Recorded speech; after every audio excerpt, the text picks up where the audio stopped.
Now, the greatest radio shows of all time. Suspense. The Shadow Node. Washington calling David Harding, Counter Spy. Classic radio theater. The Great Gildersleeve. Fibber McGee and Molly. Dragnet. Gunsmoke. The Lone Ranger. Now, step back into a time machine with your host, Wyatt Cox. Good evening, friends of the Inner Sanctum. A very special edition of the podcast as we look back 81 years ago today to D-Day, 1944. The U.S. invades Europe. Episodes today of the Red Skelton Show, HV Kaltenborn in the News, Fibber McGee and Molly, Bob Hope, and we will also hear Columbia presents Corwin, Sandberg, an American trilogy about Carl Sandburg, The Passing Parade, a look at history class in the year 2044, as they look back at the history of 100 years earlier, and the Ginny Simms Show. That's all coming up on this Friday.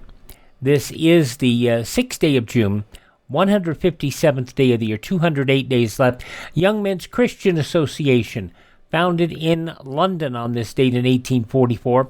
First drive-in movie theater opened in Camden, New Jersey on this date in 1933. A year later, the Securities and Exchange Commission established to protect investors and maintain the integrity of the securities markets. Thousands of Allied troops invaded the beaches of Normandy and France on D-Day 81 years ago today. Great fleets of over 100 gliders have gone overhead, towed by C-47 transports, who are certainly proving the workhorses of its invasion. They've hauled them right over the beaches, and the second batch are droning over now. I can see them. They're casting off the gliders as they circle around over the beach. People of Western Europe. A landing was made this morning on the coast of France by troops of the Allied Expeditionary Force. This landing is part of the concerted United Nations plan for the liberation of Europe, made in conjunction with our great Russian allies. I have this message for all of you. Although the initial assault may not have been made in your own country, the hour of your liberation is approaching. There are pillars of smoke, perhaps a mile, 2 miles away, which is rising from enemy shelling, and further back we can see the smoke and results of our own shelling. The sounds of invasion, D-Day on this date 81 years ago today. Israel invaded Lebanon on this date in 1982 to drive out the Palestinian Liberation Organization. 2002, President Bush proposed a new cabinet department, the Department of Homeland Security, and in 2005, the Supreme Court said no to medical marijuana. Among those of note passing away on this date in history, revolutionary Patrick Henry, actress Lillian Russell, auto pioneer Louis Chevrolet, Swiss psychiatrist Carl Jung, Attorney General and Senator Robert F. Kennedy. He had been assassinated the evening before. The son of Winston Churchill, Randolph Churchill, actor Larry Blyden, industrialist J. Paul Getty, actor Jack Haley, musician Stan Getz, Astrid Gilberto. They had worked together often. Also Barry Sullivan, Anne Bancroft, Dana Elcar, also Billy Preston, Will It Go Round in Circles, swimmer, actress Esther Williams, and lawyer and author Vincent Bugliosi. Birthdays on this date include disc jockey Larry Lujak, Levi Stubbs of the Four Tops, businessman Kirk Kerkorian, and band leader Ted Lewis, along with Nathan Hale, all born on this date in history. Hi, this is Jeff Foxworthy. It is now time for the birthday announcements. The following people are now officially older than dirt. Those still with us include Gary U.S. Bonds, 2:45, wonderful song. Freddy Krueger in the Nightmare at Elm Street movies, and Willie and V. Robert Englund, 78 today. Actor Harvey Fierstein is 73 today. Also, Sandra Bernhardt, the comedian, 70 years old. Saturday Night Live's Colin Quinn is 66. Malfoy in the Harry Potter movies, Jacob Isaac, is 62. Paul Giamatti, the actor, is 58 today. Pino needs constant care and attention. And in fact, it can only grow in these really specific little tucked away corners of the world. From the movie Sideways, Paul Giamatti is 58 today. Pro wrestler Drew McIntyre, 40 years old today. And from Spider-Man Homecoming, Jacob Batalon is 29. Those are just a few of the people who celebrate 6th day of June as their birthday. If this is your birthday. Hi, we're the Four Freshmen, and we just want to say, Happy birthday to you! Now we get started with this look at D-Day, 1944, 81 years ago. First, an episode of the Red Skelton Show. That's up first here on Classic Radio Theater with Wyatt Cox.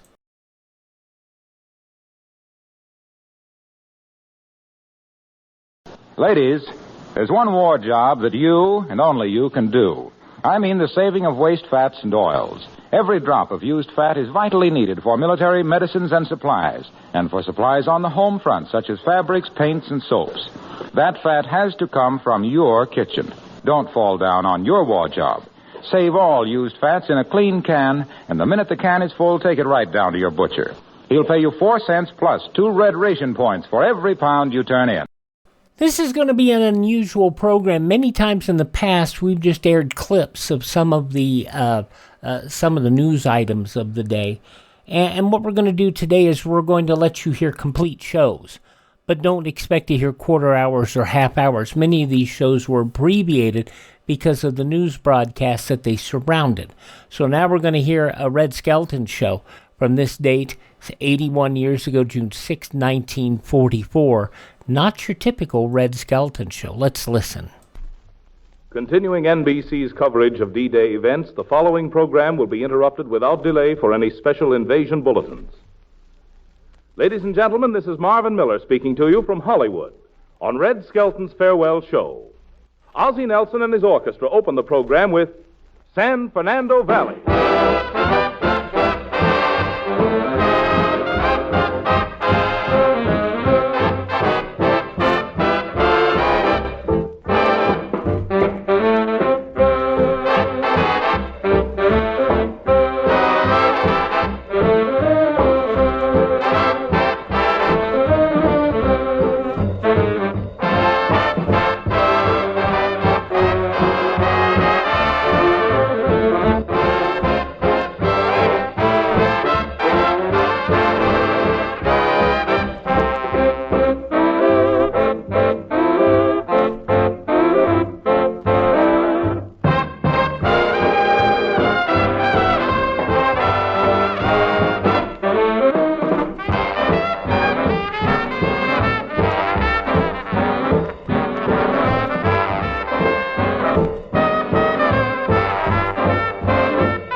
Star of our show, Red Skelton.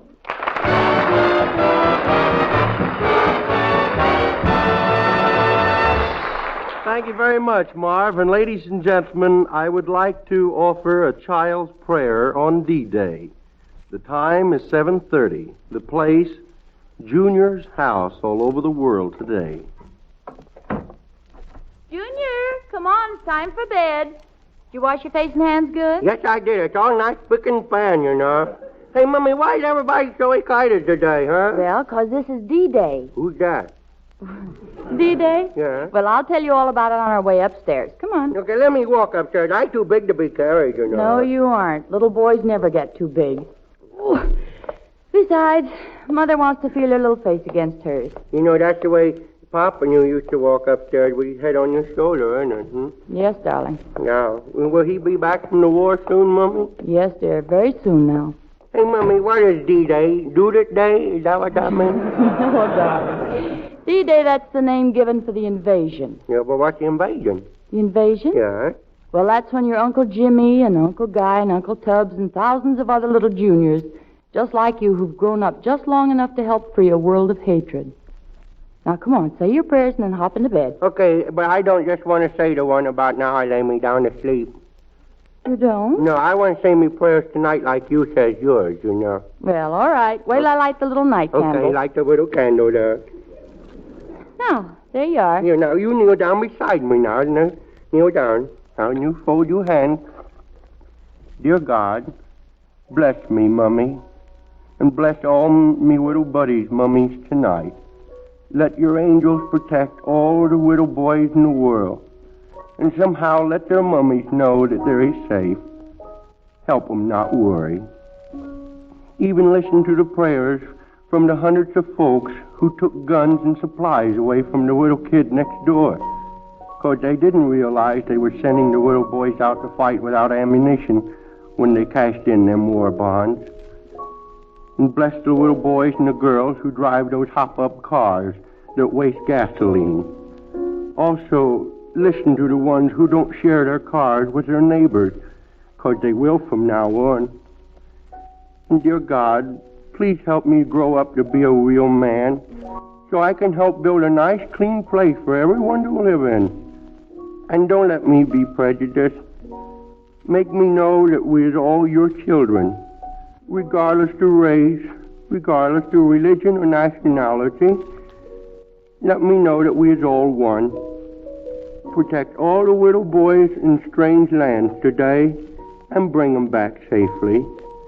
Bring them back, dear God, with 2 feet so they can walk up to the gate, with 2 eyes so they can see the smiling faces on the ones that they left behind, and give them 2 arms so they can give their loved ones big bear hugs with. Bless mummies because of all their sons. Oh, and bless the man next door who didn't care if he got more than his share in the defense work he was doing, because he gets up early every morning at daylight and goes to work. And dear God, please bless President Roosevelt and all his buddies, Churchill and all of them, and help me be brave so I can protect me mummy while me pop's away. And now I lay me down to sleep. I pray the Lord me soul to keep. In bed you go. Cover up, my little buckaroo. Amen.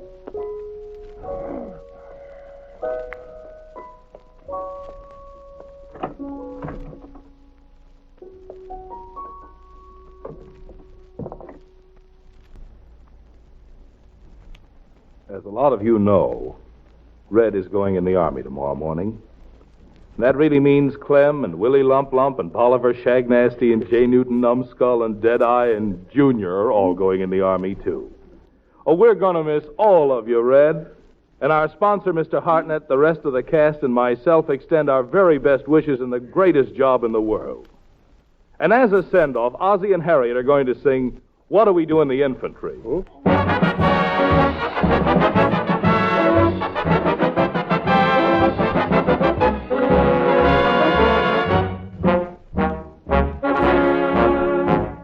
What do you do in the infantry? You march, you march, you march. What do you do when your pack has got your back as stiff as starch? There's many a fall in the cavalry, but never a fallen arch. What do you do in the infantry? You march, you march, you march. What do you do in the infantry? You hike, you hike, you hike. What do you get in the infantry? A left and right oblique. The son of a gun in the signal corps is traveling on a bike. And what do you do in the infantry? You hike, you hike, you hike. The hard way, the hard way. Sweat till you get there the hard way. What do you do in the infantry? You win, you win, you win. What do you do for the victory? You move into Berlin.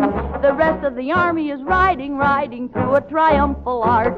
And what do you do in the infantry? You march, march, march.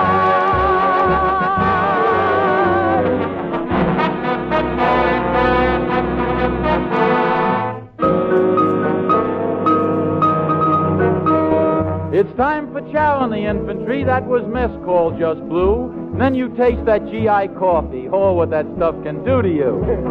Your only consolation is that the general drinks it too. But you walk it off in the infantry. You march, you march, you march.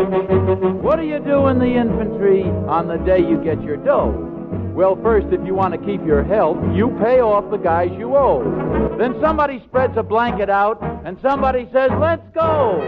So what do you do on payday? Row the hard way, the hard way. Gee, it's great when you make an 8 the hard way. What do you do in the infantry when you get a weekend pass? Well, you pick up a phone and you make a date with some babe with lots of class. You drive about halfway to town and the car runs out of gas. So what do you do in the infantry? Same thing, only it's on your own time. Yeah!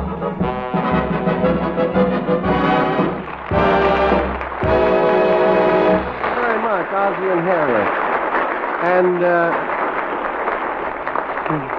And we've got a bit of a surprise here, ladies and gentlemen. They're walking over to the microphone. I didn't know they were coming in. Fibber McGee and Molly, ladies and gentlemen. Oh, God bless you. Sorry, folks, but time is Red. up. This is the National Broadcasting Company. Yep, the clock still ruled on D-Day. June 6, 1944, 81 years ago. The last Red Skelton Show for a while. Red had been drafted into the Army. Alrighty, coming up next on Classic Radio Theater with Wyatt Cox, an episode of HV Kaltenborn and the news.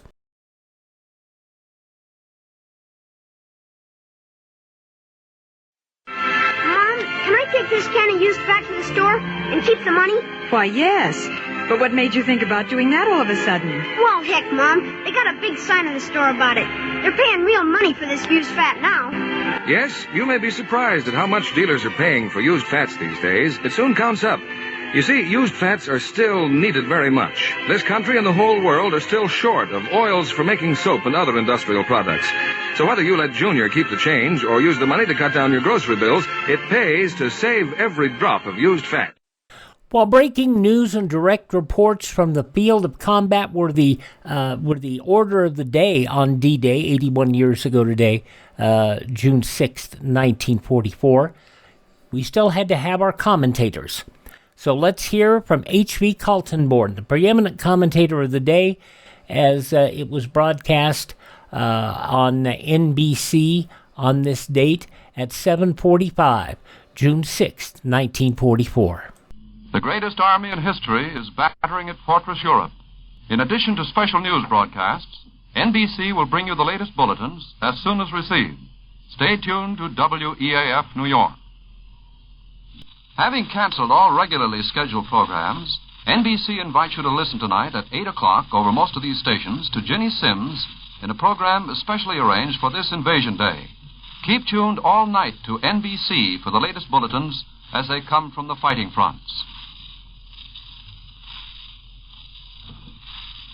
As part of its invasion coverage, the National Broadcasting Company presents HV Kaltenborn with the news and his own analysis of today's momentous events. Mr. Kaltenborn hopes in the course of tonight's program to call in London to interview Brigadier General Smythe, military correspondent of the Kensley newspaper chain. And now here is Mr. Kaltenborn. Good evening, everybody. Unfortunately, we have just been advised from London that our two-way conversation with General Smythe cannot be set up for tonight. However, we hope to bring it to you tomorrow night and perhaps on other nights of the week when there will be something important to report from London. Supreme Allied Headquarters issued the first report on invasion progress shortly after 6 o'clock tonight.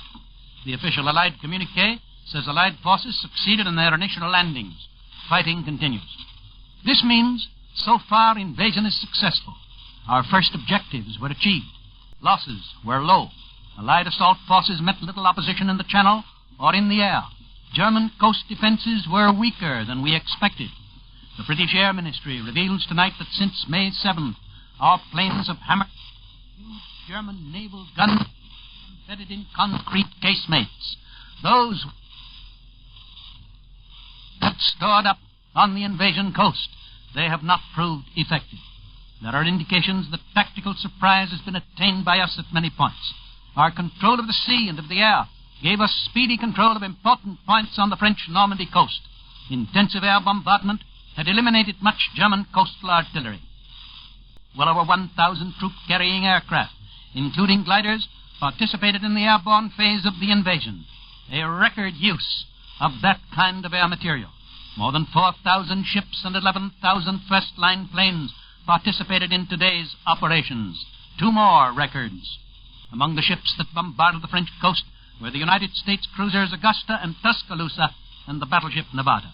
The President told us that up to noon we had lost only 2 destroyers and 1 small landing ship tank.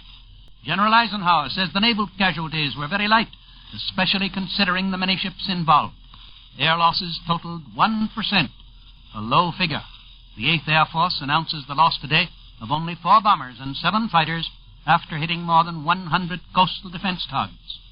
It is significant that Air Marshal Goering said today invasion must be defeated even if it means the death of the Luftwaffe. Tonight, it looks as though that is just what it does mean. President Roosevelt said Channel weather was the factor which determined the invasion date. D-Day was set for late May or early June.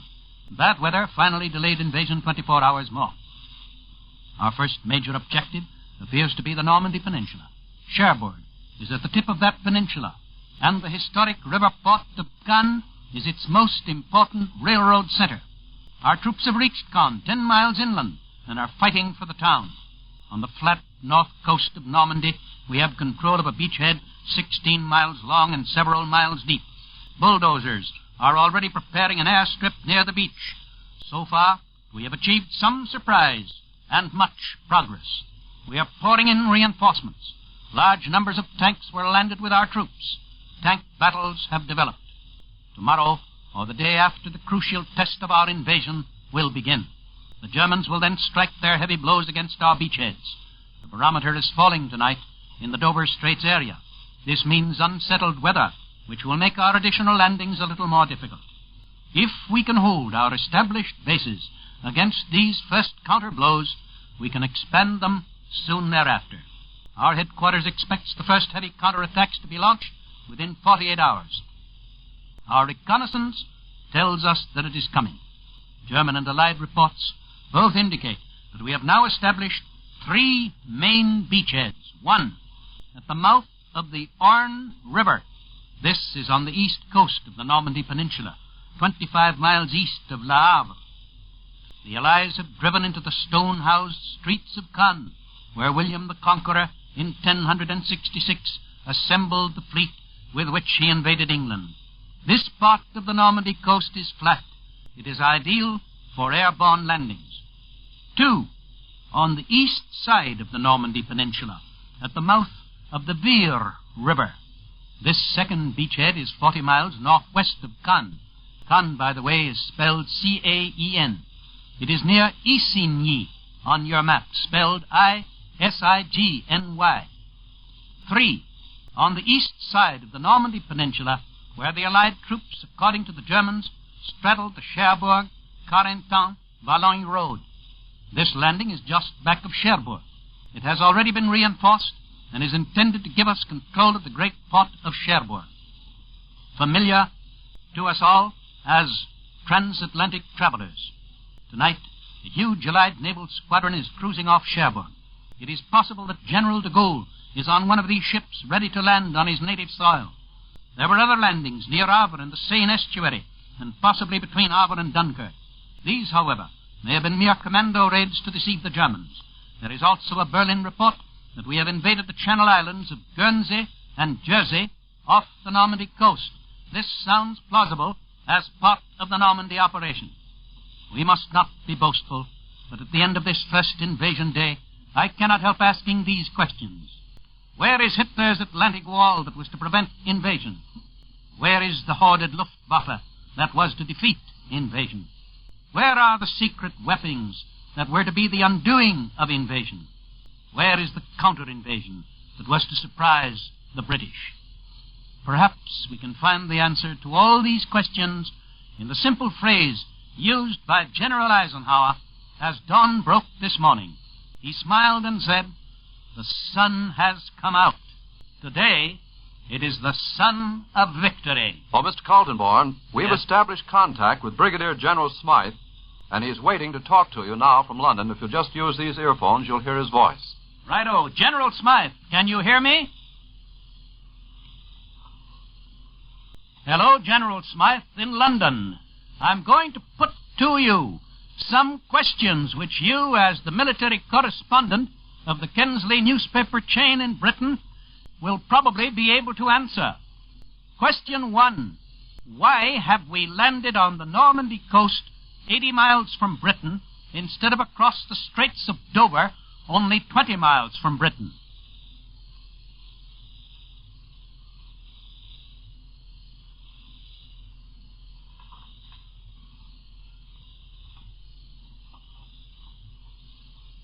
If you will be patient, I think the General has heard us.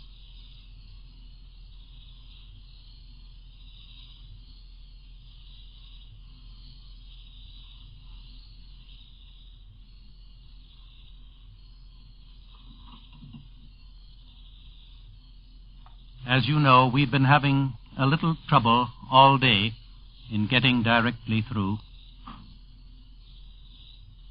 But frequently, we do get through after a few moments' delay.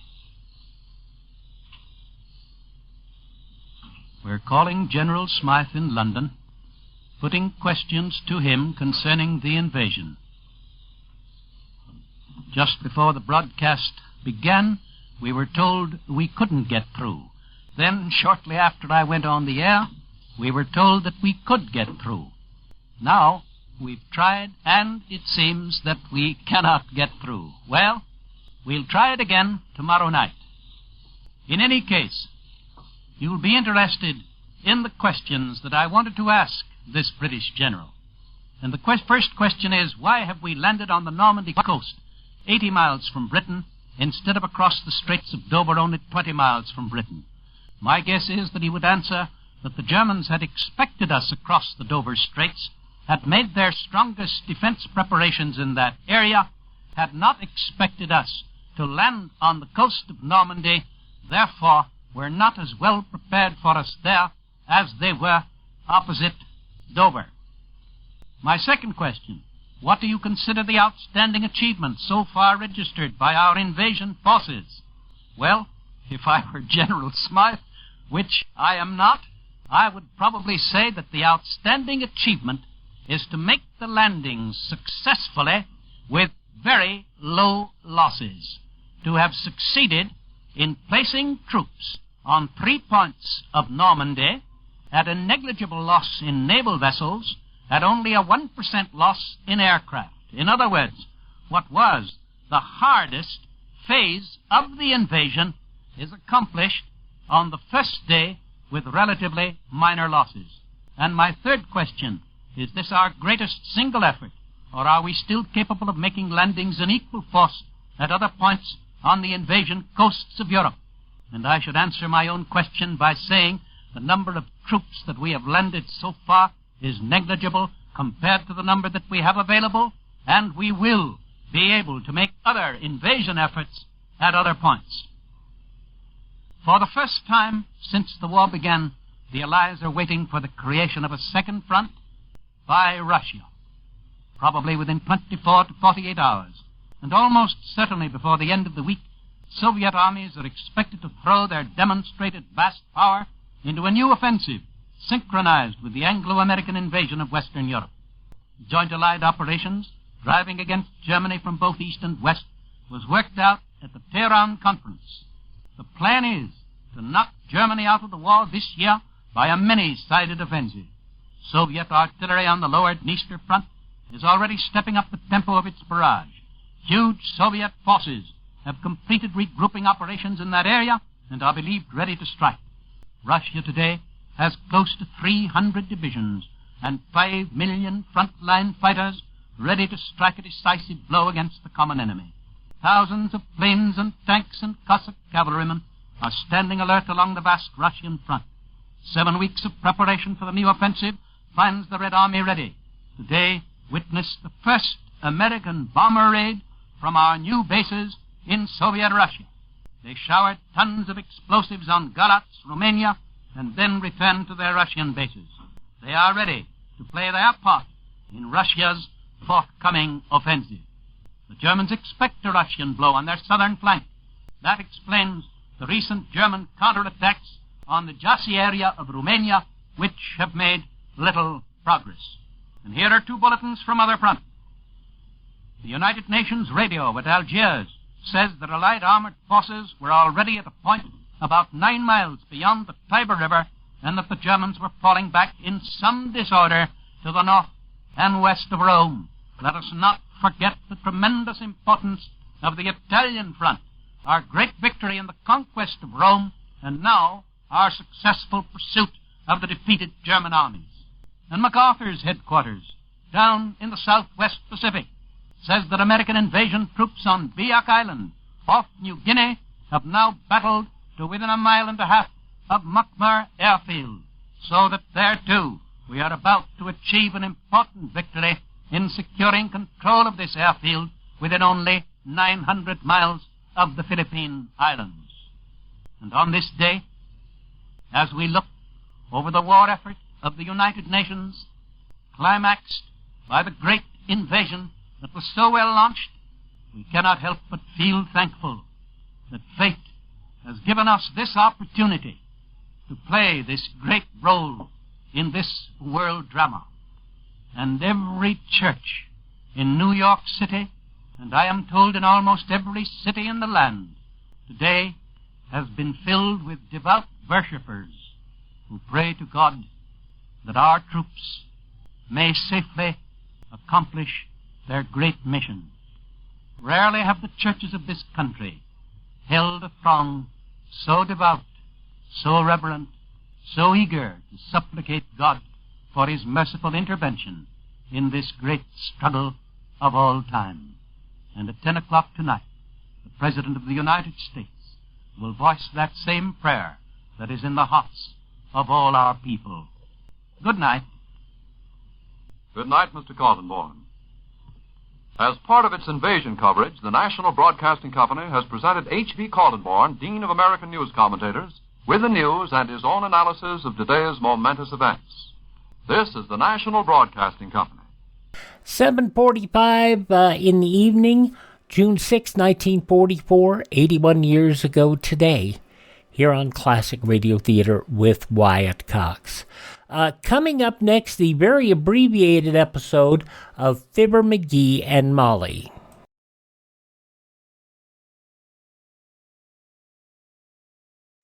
Means you've got to be smarter than ever at figuring ways to fix the meals your families want, especially since you don't have as many points as you used to. Well, the smartest thing to do is to get extra points by turning in waste fats. You know, your meat dealer will give you cash and 2 red points for every pound you turn in. So get going. You'll be doing yourself a favor and your country an important service. For used fats are urgently needed for military medicines, armaments, and a host of things so necessary to win this war. Strain every drop into any tin can, no glass containers, please, and turn them in as soon as you have a pound. Okay, now we're going to move to 9:30 p.m. We're going to come back to Ginny Sims at the very end of today's podcast.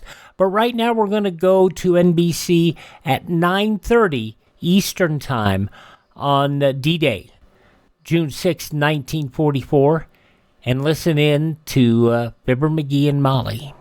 A three-dimensional war machine has swept onto the continent of Europe. With NBC, Invasion News takes precedence over all regular programs. In addition to special news broadcasts, bulletins will be brought to you as received. WEAF.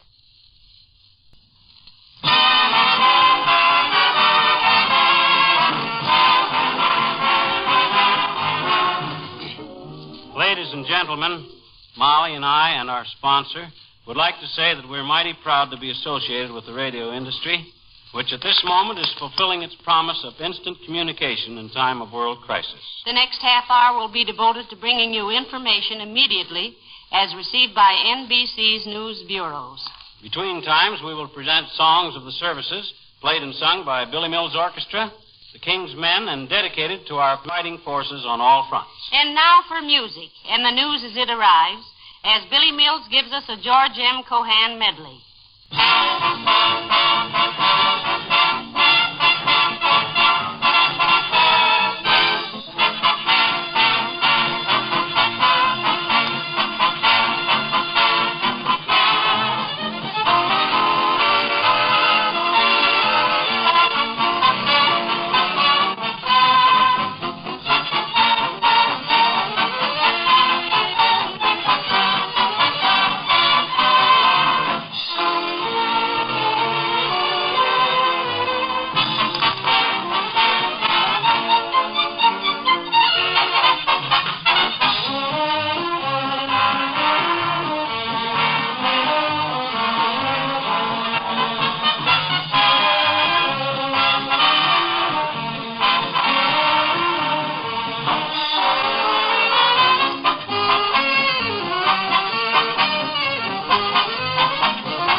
From Fibber McGee and Molly later. This is Harlow Wilcox speaking. And now to the men who deliver our fighters to their posts, to those men who man the long sea lanes to victory, the King's Men dedicate this stirring tribute, the song of the Merchant Marine.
Subs in rusty tubs with nitro in the hold.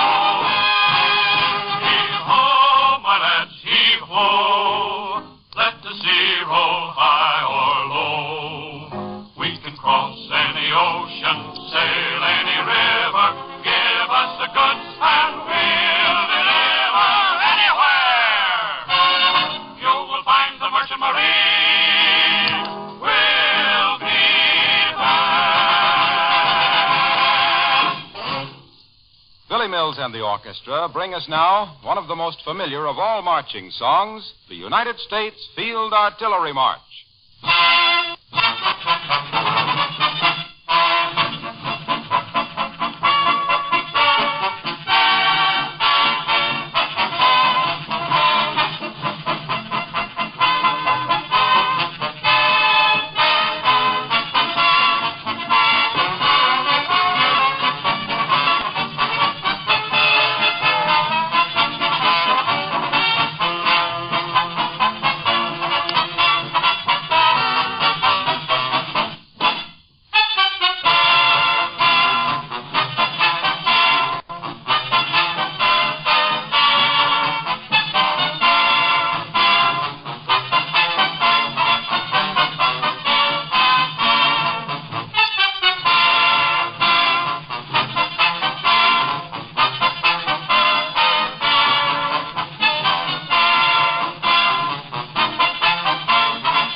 Always in the vanguard of any invasion fleet are the boats and the men of the United States Coast Guard.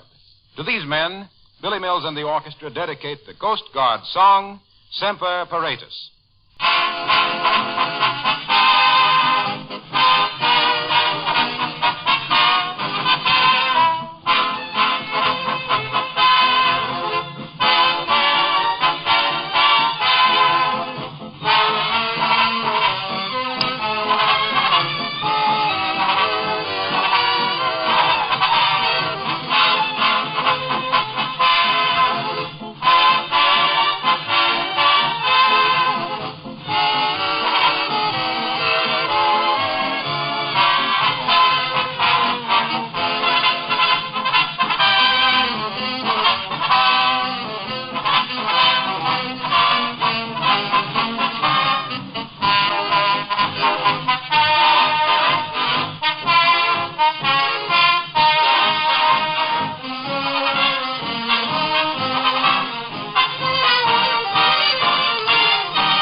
Here's a song that's one of my favorites. The name of it is The Time Is Now. And it's particularly appropriate because if there ever was a time that was now, it is now. Here it is, as arranged and sung by the King's Men.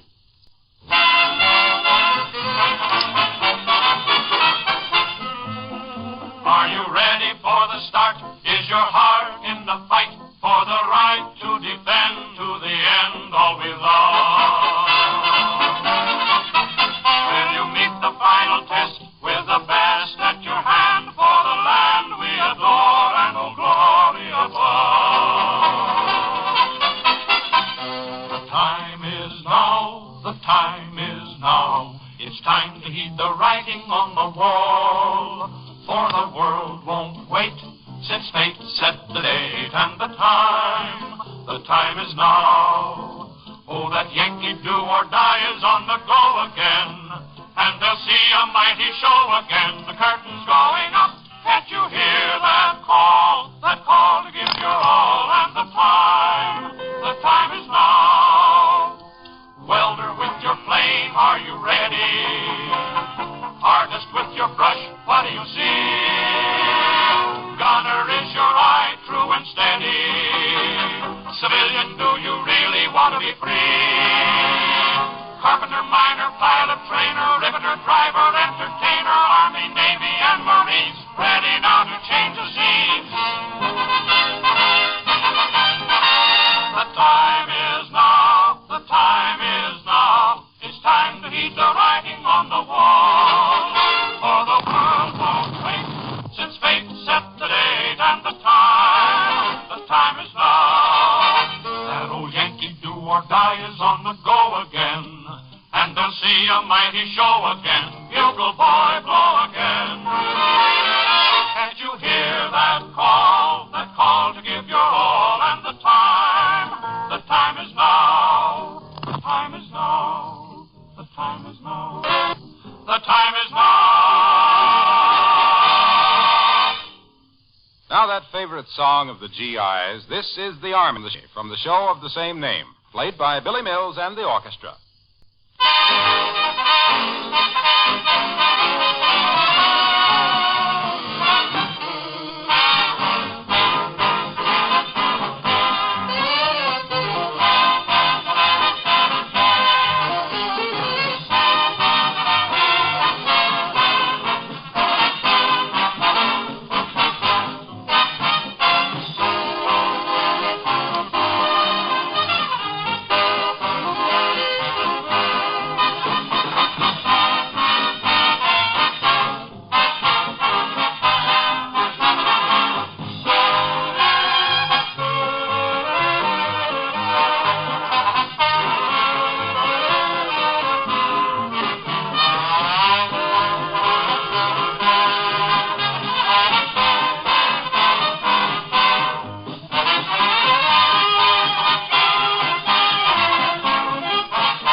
Darby and the King's Men put into words the feeling in the hearts of all of us as they sing, "This is worth fighting for."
This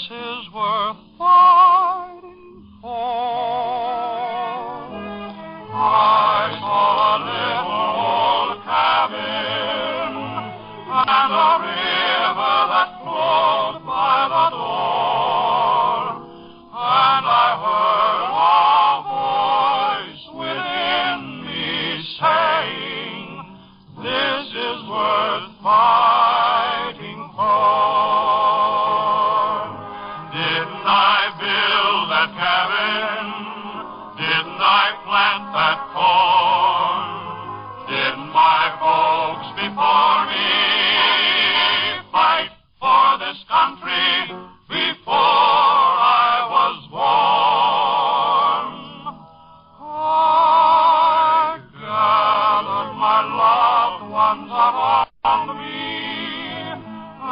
gaze at each face I adore, and I heard a voice within me singing, this is worth fighting for.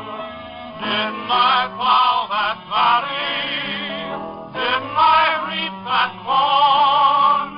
Didn't my father's father battle for freedom when freedom was born?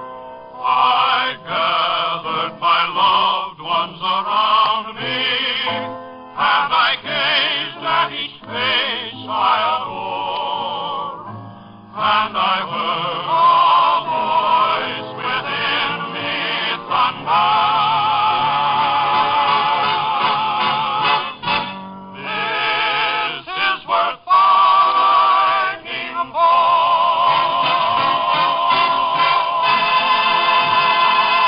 The familiar National Emblem March really needs no introduction as Billy Mills and the orchestra swing into its stirring martial strains.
And now Billy Mills Orchestra and the King's Men give us the Song of the Bombardier, a song dedicated to those men who look through their bomb sights for a glimpse of the victory to come.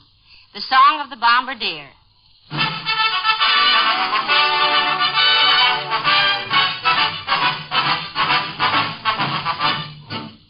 Said the bombardier to the pilot, give us a little ride. The pilot said to the navigator, won't you slide inside? The navigator, he looked around and said to the engineer, your hands are dirty, your pants are dirty, you're dirty behind the ear. Said the bombardier to the gunner, how are we fixed for lead? The pilot said to the radio man, how's the weather ahead?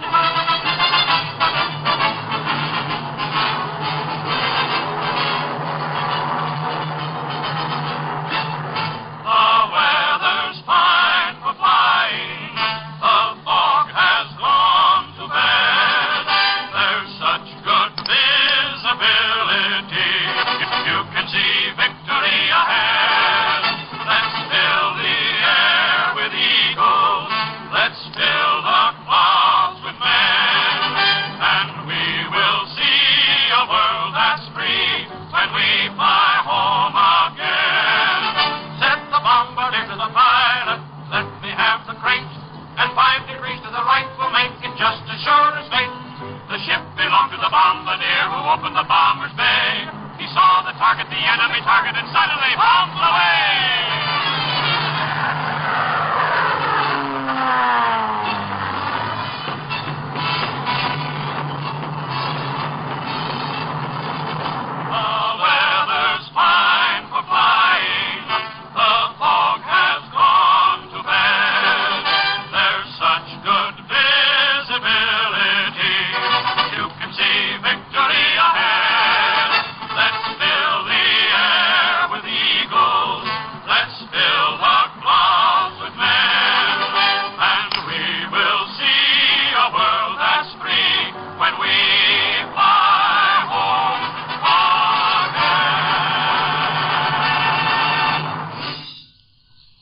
One of the greatest of American tunes is the ever-familiar American Patrol, Billy Mills and the orchestra.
The orchestra brings us a stirring tribute to the courage of the men and women of our armed services everywhere as they play Salute to the Armed Forces.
From the NBC newsroom in Hollywood, here's the latest version of the invasion battle coming from the enemy. Swedish correspondents in Berlin said the German High Command expects new and larger landings before Wednesday dawn and declared that several divisions now are fighting in the big beachhead, in some places hand to hand. These correspondents quoted Hitler's command as saying the invasion front stretches 240 miles from Calais to the Cherbourg Peninsula and to the Channel Islands. In a broadcast statement, the German High Command described the fighting in the Cherbourg-Le Havre area as being in full swing and declared that everywhere along the invasion front, British and American troops are putting up a most tenacious resistance. As they fight, and give them strength to gain, we pray, the triumph of the right. Bring them the comforts of thy love, the guidance of thy hand, that they may serve as from above, thine own divine command.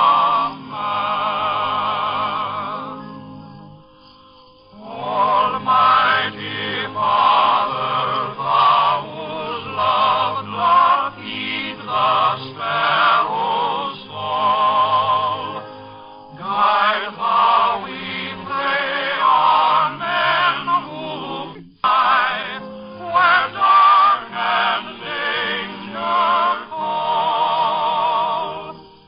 Sustain and bless their shining wings through storm and battle thrust, and keep them safe as they fulfill thy children's sacred trust. On far-off plain or lonely isle, through storm and danger, Lord, be with our soldiers every mile, and bless our righteous sword. Though battle rage from sea to sea, on foreign land they roam.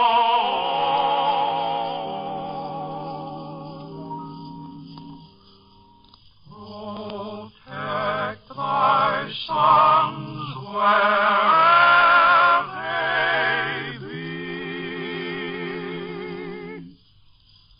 and bring them safely home.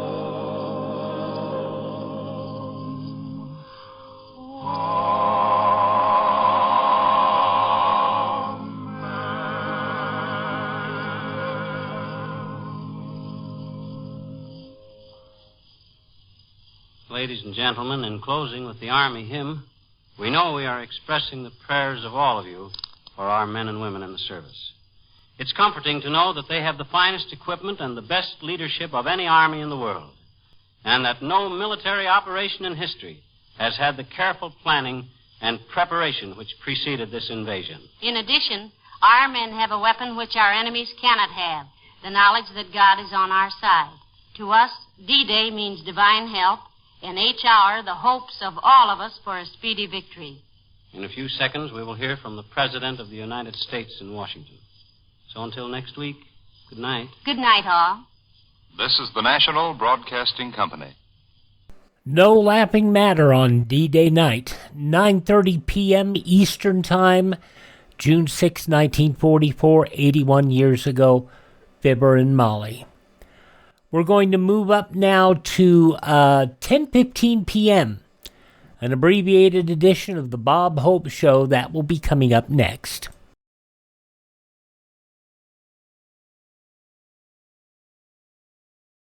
Yes, the purchase of war bonds has become the most important objective in the life of Jeb Creaker and millions of other Americans who are now investing at least 10% or more of their total incomes in war bonds and stamps.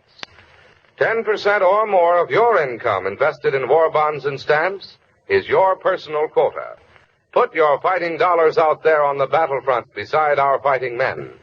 Join a payroll savings plan where you work and pledge yourself to top that 10% today. Hard to say much about these shows, except this was the spirit of the country. Everybody was holding their breath and praying and waiting to hear the latest news. And so many of these shows operated on a very scaled-back basis. They would pause, play music, you would hear news, and they would play more music, and the hosts of the shows would make their comments about how important the day was. At 10:15 p.m., June 6, 1944, Bob Hope made his appearance on the radio. Continuing NBC's coverage of the invasion news of D-Day, the following program will be interrupted without delay to bring you the latest invasion news. Keep tuned to this station.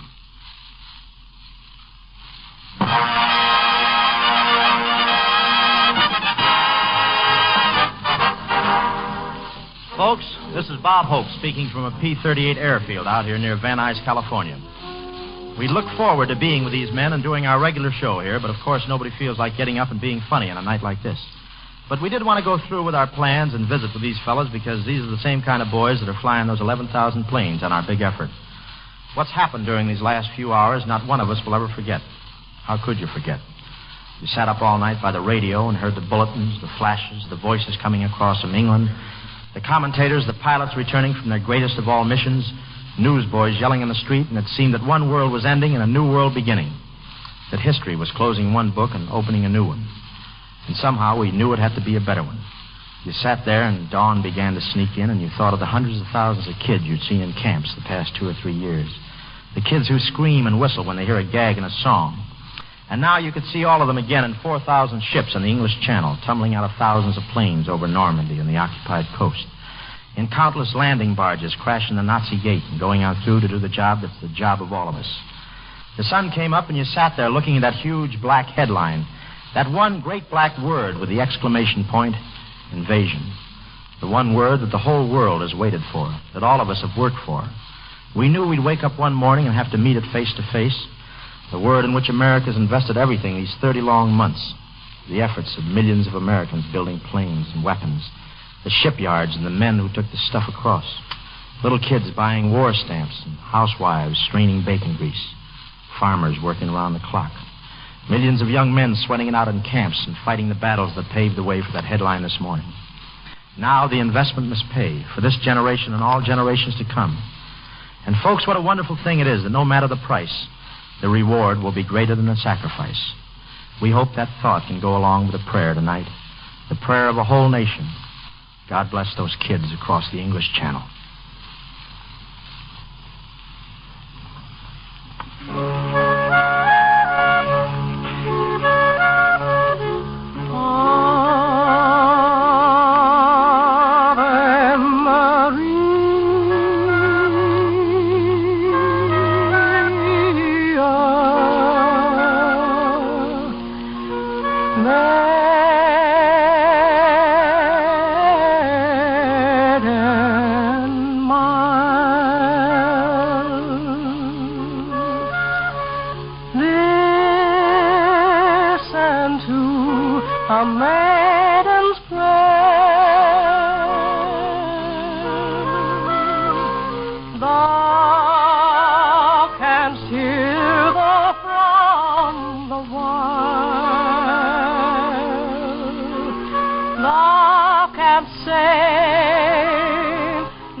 Thank you, Francis Langford. Now here's a medley of our military tunes in a salute to all our forces.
Thank you, Stan Kenton. Francis Langford is now going to sing an appropriate tune, Good Night, Wherever You Are. Take it, Francis.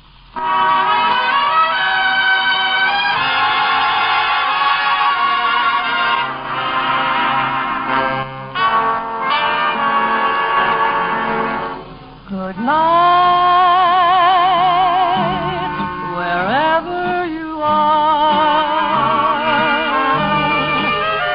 May your dreams be pleasant dreams wherever you are. If only one little wish that I wish comes true, I know that the angels will watch over you. Good night, wherever you are. I'll be with you, dear, no matter how near or far. With all my heart, I pray everything is all right. Wherever you are, good night.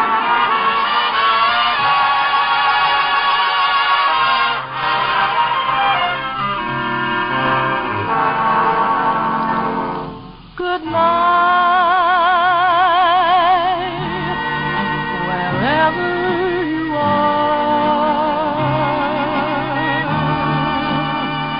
I'll be with you, dear, no matter how near or far.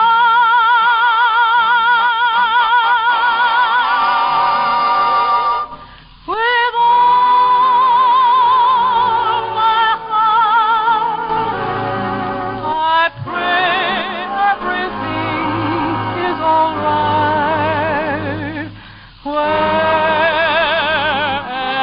you are, good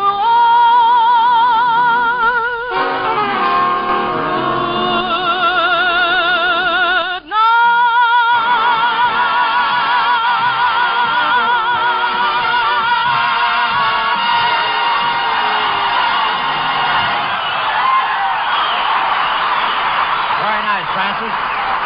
Here's Stan Kenton and his band playing I Know That You Know. Sure, Stan.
very much, Stan Kenton. Ladies and gentlemen, we took a sort of a poll today to find out what number of these boys here would like to hear. Of course, we have to change our format a little due to our regular show.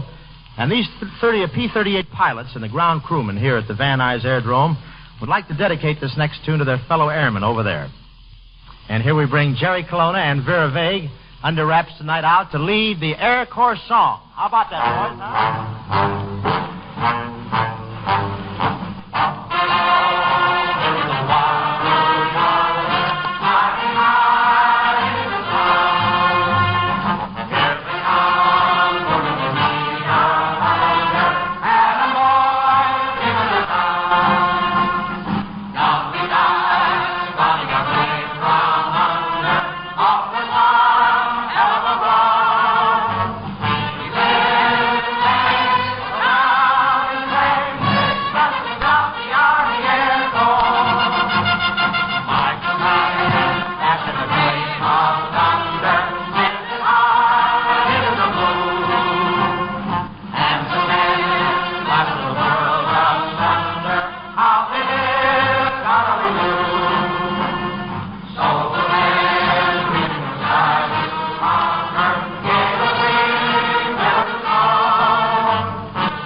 Folks, it's old anxiety time with all of us here tonight. The last show of a season that's given us a lifetime of memories. We'd like to thank all the people who've given us those memories, but the list is longer than a roller towel. The top of the list are kids like these here at Van Nuys and in camps all over America. Right beside them are you folks out there in the homes these kids are fighting for. And I'd like to thank the swell gang who helped us hang this Tuesday night show together. Yes, sir. It's the last program of the season, and a couple of days ago maybe that would have seemed important to us. But General Eisenhower and America's finest open a new season with a new show that tops anything on earth. A new season for freedom and a show that's playing the four corners of the globe. And when that show is over, freedom's enemies will never open again. Let's all hope and work and pray that it may be a short, successful season. Folks, we'll be seeing you again next year, and the best of the best to you and your boys across the sea. Good night. Tonight, the Bob Hope Show has come to you from Metropolitan Airport, Van Nuys, California. Our host has been the 4th Air Force Command, Major General William E. Lynn commanding. This is Wendell Niles speaking and returning you to our main studios in Hollywood. This is the National Broadcasting Company. 10:15 p.m. There you heard the primetime programming from NBC, and that was Bob Hope. Tomorrow we'll have much the same. I'll talk about that in a few minutes.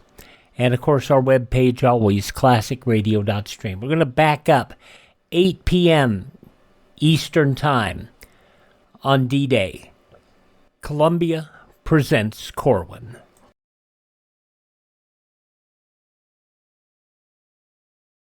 Ladies, there's one war job that you and only you can do. I mean the saving of waste fats and oils. Every drop of used fat is vitally needed for military medicines and supplies, and for supplies on the home front, such as fabrics, paints, and soaps. That fat has to come from your kitchen. Don't fall down on your war job. Save all used fats in a clean can, and the minute the can is full, take it right down to your butcher. He'll pay you 4 cents plus 2 red ration points for every pound you turn in. You're hearing the shows that America was listening to 81 years ago today, D-Day. June 6th, 1944.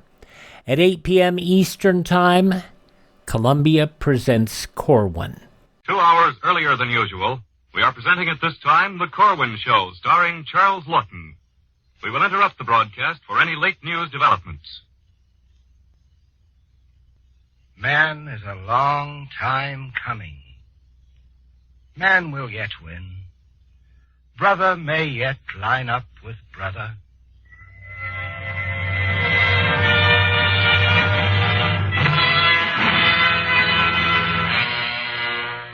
Columbia presents Corwin.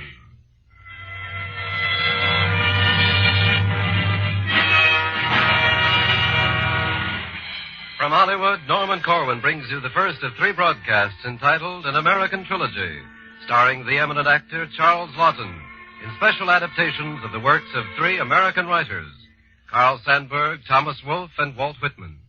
Each program will be narrated by Mr. Lawton and scored by Bernard Herrmann. Tonight, Charles Lawton and Norman Corwin's production of Sandburg.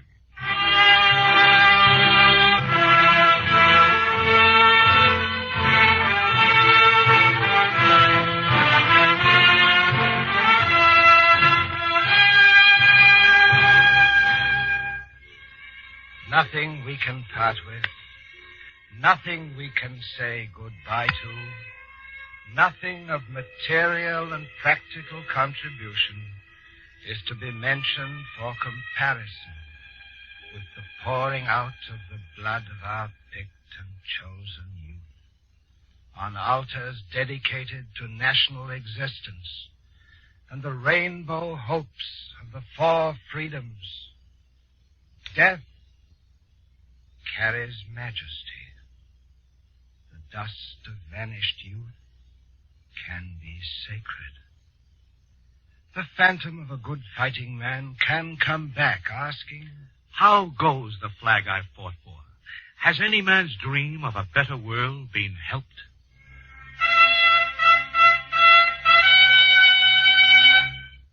Who do you think you are? Where do you think you come from? From toenails to the hair of your head, you're mixed with the earth, with the air. Listen to the laboratory man tell you what you are, what you're made of, man. Listen while he takes your part. Weighing 150 pounds, you hold 3,500 cubic feet of gas, oxygen, hydrogen, nitrogen. From the 22 pounds and 10 ounces of carbon in you is the filling for 9,000 lead pencils. In your blood are 50 grains of iron, and in the rest of your frame, enough iron to make a spike that would hold your weight. You're a walking drugstore. And a cosmos. And a phantasmagoria treading a lonesome valley. One of the people. One of the people. Seeing sun, fog, zero weather. Seeing fire, flood, famine. Having meditations. One of the people. Yes, the people. A seething of saints and sinners, toilers, loafers, oxen, apes, the one and only source of armies, navies, work gangs, the living, flowing breath of the history of nations, the little family of man hugging the little ball of earth. The root holds of the earth nourish the majestic people. And new generations with names never heard of plow deep in broken drums, piling revolt on revolt across night valleys, letting loose insurrections, uprisings, plodding in a somnambulism of fog and rain, till a given moment exploded by long-prepared events.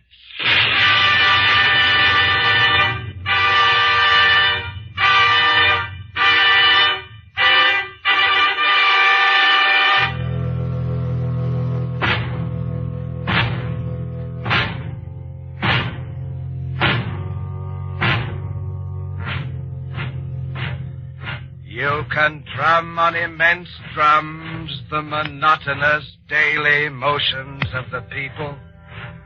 On immense drums you can drum the monotonous daily motions of the people, taking from earth and air their morsels of bread and love, a carryover from yesterday into tomorrow.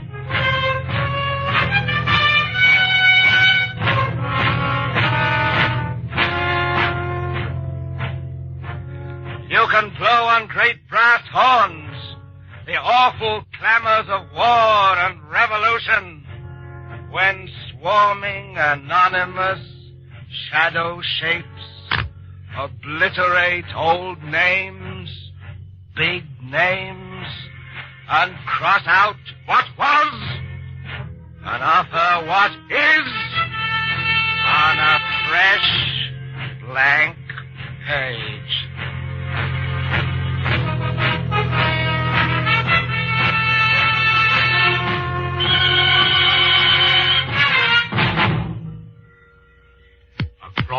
bitter years, the deathless dream will be the stronger. The dream of equity will win.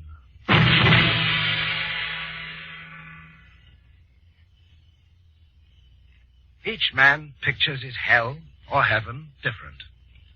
Some have snug, home-like heavens, suburban, well-kept. Some have a wild, storm-swept heaven. Their happiness has been in storms. Heaven must have storms mixed with fair weather. And hell, for some, is a jail.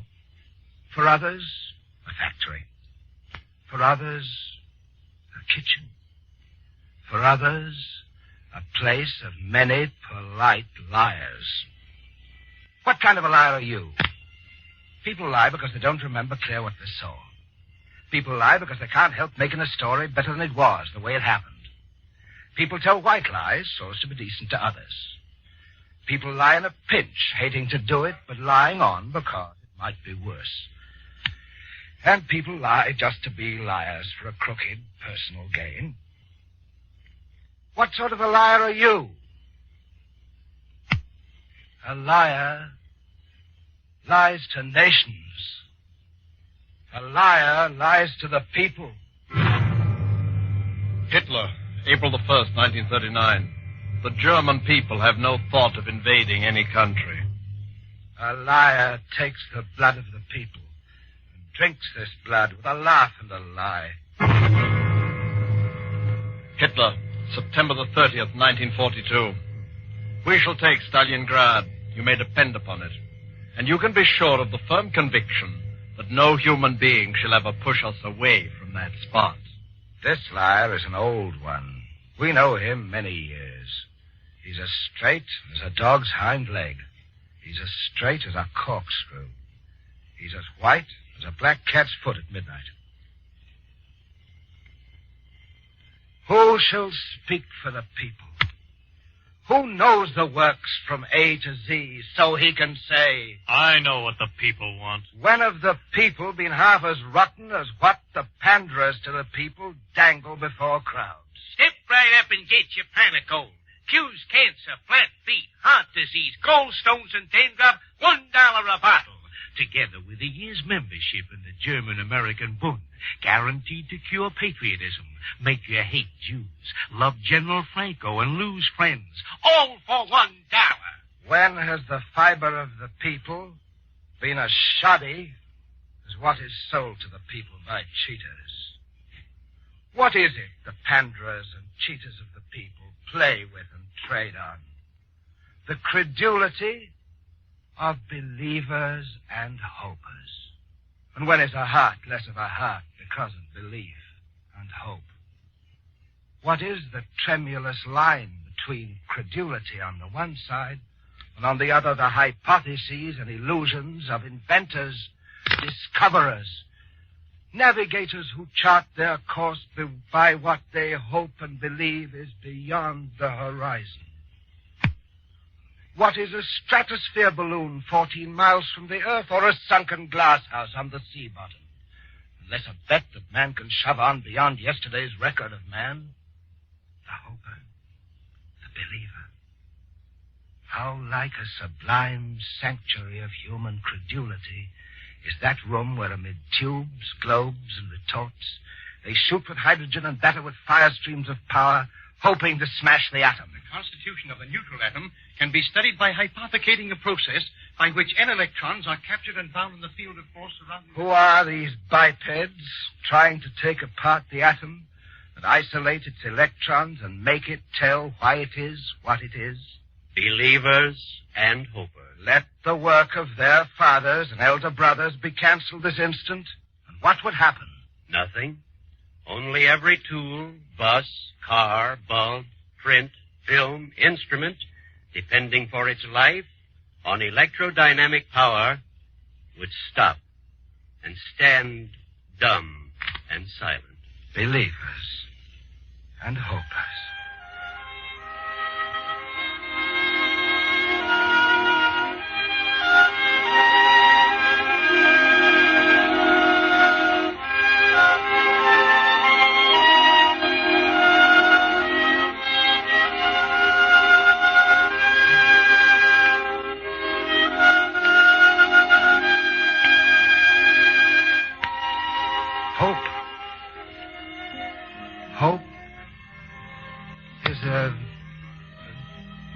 tattered flag.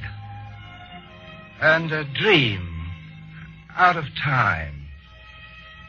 The evening star, inviolable over the coal mines.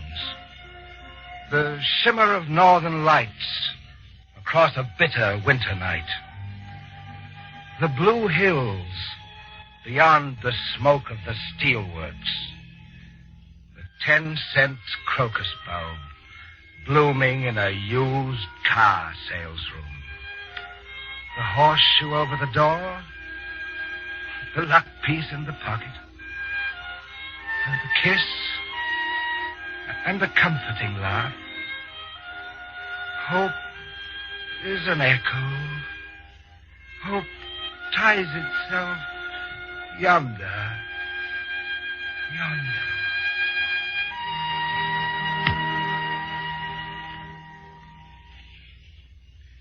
I have looked over the earth and seen the swarming of different people to a different God. White men with prayers to a white God. Lord, I put my trust. Let me never be ashamed. Deliver me in thy righteousness. Bow down thine ear to me. Deliver me speedily. Be thou my strong rock. Black men with prayers to a black God.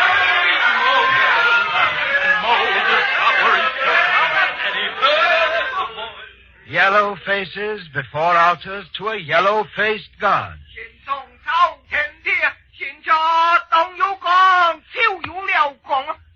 Amid burning fires, they have pictured God with a naked skin. Amid frozen rocks, they have pictured God clothed and shaggy as a polar bear. I have met stubs of men broken in the pain and mutilation of war, saying God is forgetful, too far off, too far away. I have met people saying they talked with God face to face. They tell God. Hello, God. How are you, God? They get familiar with God and hold intimate conversations. Yet I have met other people saying, I am afraid to see God face to face, for I would ask questions, even as God might ask me questions. I have seen these facts of God and man, and anxious earthworms hunting for a home. I have seen the spotted sunset sky filled with flights and wings, and I have heard high in the twilight blue the propellers of Man in the Evening airmail droning from Omaha to Chicago, droning across Iowa and Illinois. I have said, the prints of many new wings, many fresh flights, many clean propellers shall be on the sky before we understand God and the works of wings and air.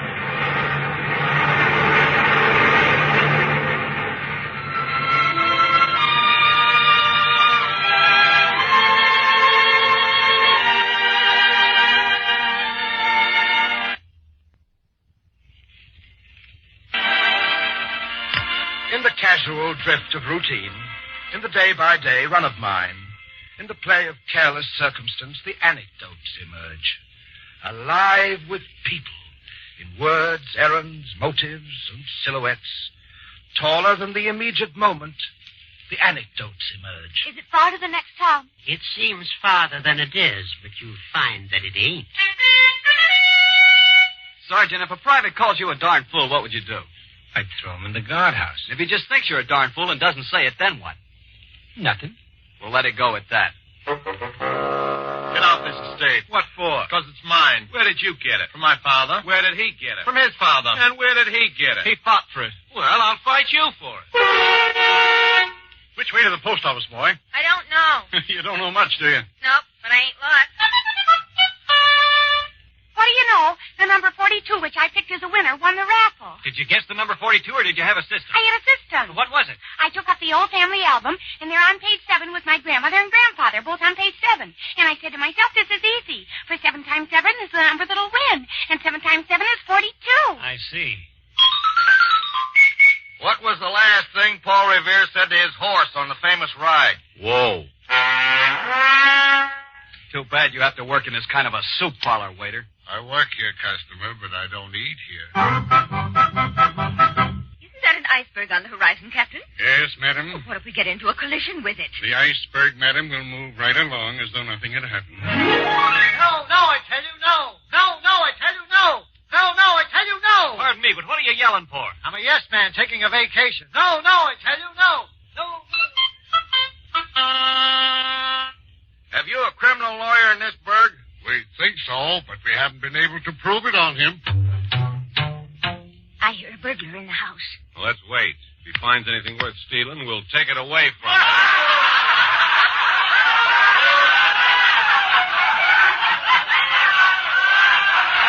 The anecdotes emerge, alive with people in words, errands, motives.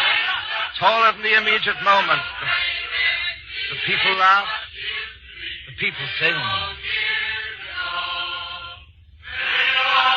The gang in its working clothes. The picnic bunch in its best bib and tucker. Hicks from the sticks and big town Hicks. They sing whatever they want to. And it may be the old rugged cross, or the old gray mare, or a late hit. They are hit by the hit songs. It's only a hit when it hits them. They soon drop it like a hot potato, or they hold on to it for keeps. And whenever they keep changing a song with tunes twisted 40 ways and new verses you never heard of, at last, then, it's a folk song. Many long years ago, many long years ago, many long years ago. He was in Cincinnati, she in Burlington. He was in a gang of postal telegraph linemen. She was a pot wrestler in a boarding house. She wrote him. The crying is lonely. He answered. The same here. The winter went by, and he came back, and they married. And he went away again where rainstorms knocked down telegraph poles and wires dropped with frozen sleet. And again she wrote him. The crying is lonely. And again he answered. Same here. Their 5 children are in the public schools. He votes, and as a taxpayer, they are known among those who know them as honest American citizens, living honest lives. Many things that bother other people never bother them. They have their 5 children, and they're a couple. A pair of birds that call to each other and satisfy. As sure as he goes away, she writes him. The crying is lonely. And he flashes back the old answer. The same here. It's a long time since he was a gang lineman at Cincinnati, and she was a pot wrestler in a Burlington boarding house. Yet they never get tired of each other. They're a couple.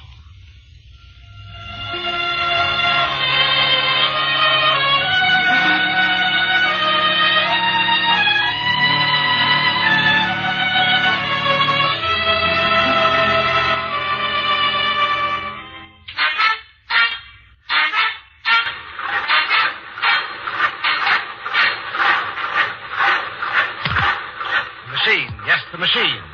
Never wastes anybody's time. Never watches the foreman. Never talks back. Never says what is right or wrong. The machine, yes, the machine, cuts your production cost. A man is a man, and what can you do with him? A man is a man, and what can you do with him? But a machine.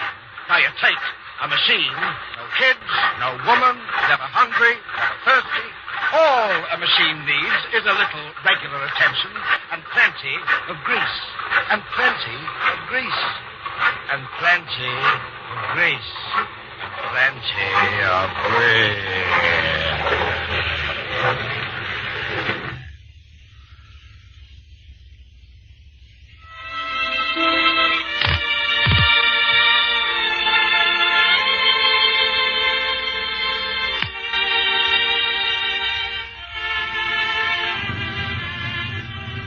Father sees a son nearing manhood. What shall he tell that son? Life is hard. Be steel. Be a rock. And this might stand him for the storms, and serve him for humdrum and monotony, and guide him amid sudden betrayals, and tighten him for slack moments. Life is a soft loam. Be gentle. Go easy. And this, too, might serve him brutes have been gentled, their lashes failed. The growth of a frail flower in a path up has sometimes shattered and split a rock. A tough will counts. So does desire. Tell him too much money has killed men and left them dead years before burial. The quest of lucre beyond a few easy needs has twisted good enough men sometimes into dry, thwarted worms. Tell him time as a stuff can be wasted. Tell him to be a fool every so often and to have no shame over having been a fool, yet learning something out of every folly, hoping to repeat none of the cheap follies, thus arriving at intimate understanding of a world numbering many fools.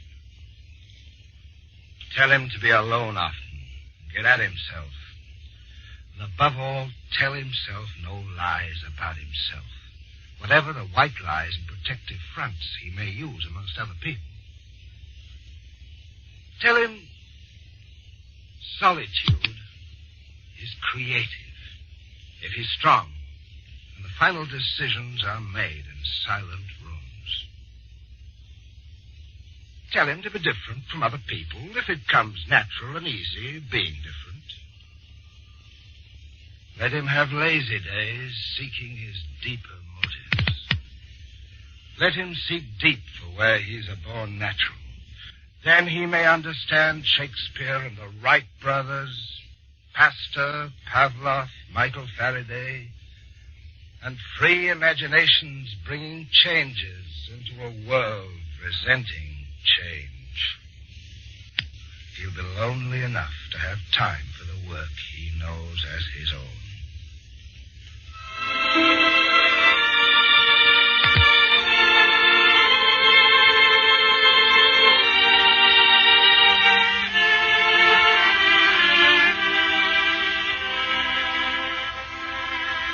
The people is a cauldron and reservoir of the human reserves that shape history. The people have the element of surprise. Where are the kings today? What has become of their solid and fastened thrones? Who are the temporary puppets holding sway while anything waits around a corner, sits in the shadows, and holds an axe, waiting for the appointed hour? The Tsar has 8 million men with guns and bayonets.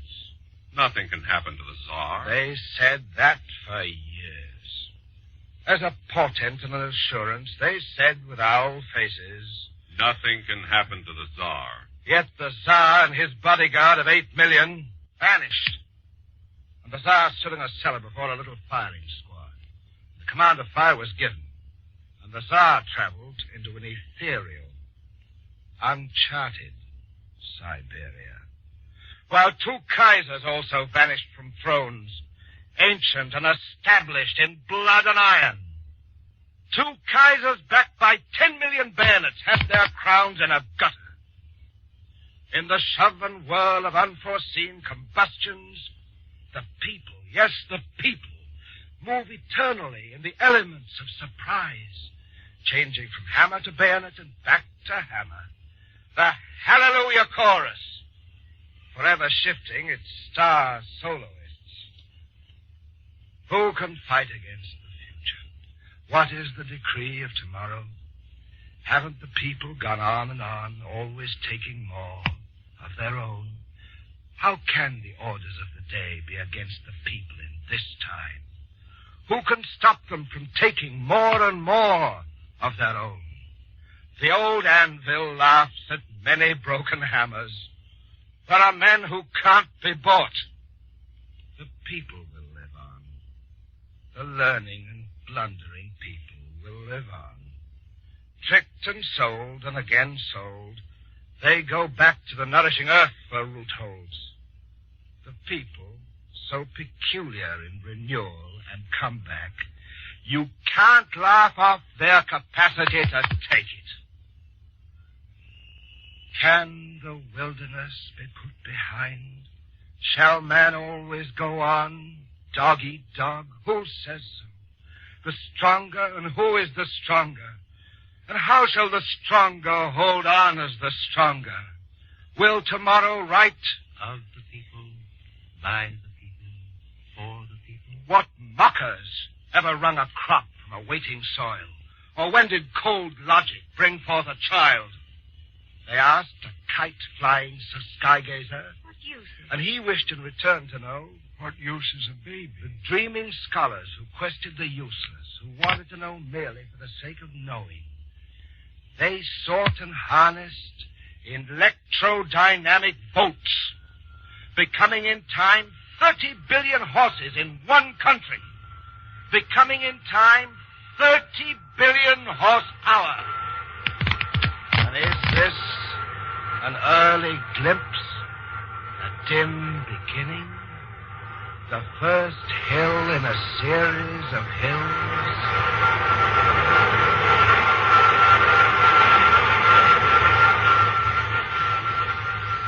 What comes after the spectrum?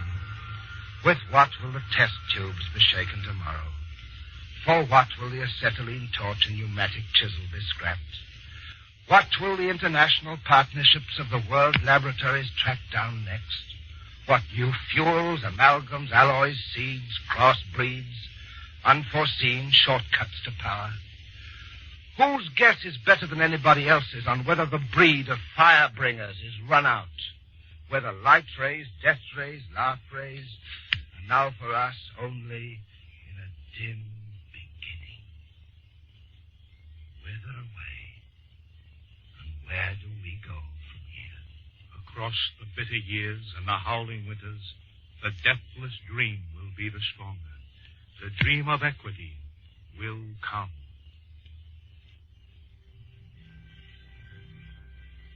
Man is a long time coming. Man will yet win. Brother will line up with brother.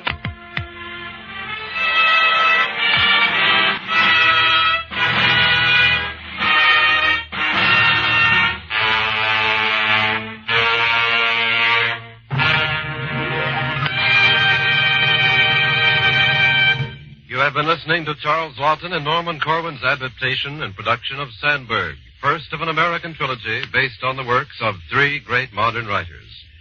With Mr. Lawton in the cast were Hans Conried, Wally Mayer, Mercedes McCambridge, Dick Ryan, Joan Loring, Will Wright, Joe Granby, Lorene Tuttle, Bob Bruce, Norman Field, Earl Ross, Horace Willard, Peter Chong, Franklin Parker, Harry Bartell, Edward Marr, and Earl Robinson. Bernard Herrmann composed and conducted the original score. At this same time next week, CBS will bring you the second program of an American trilogy, Corwin's production of selections from the writings of Thomas Wolfe, again with an original score by Columbia's prize-winning Bernard Herrmann. The Ironized East Big Town program was canceled tonight in order to bring you the previous broadcast. Big Town will be heard at this same time next week over these same stations. This is CBS, the Columbia Broadcasting System.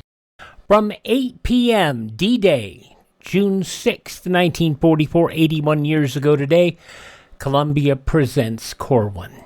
Up next on this look at D-Day, 81 years ago today, the Passing Parade.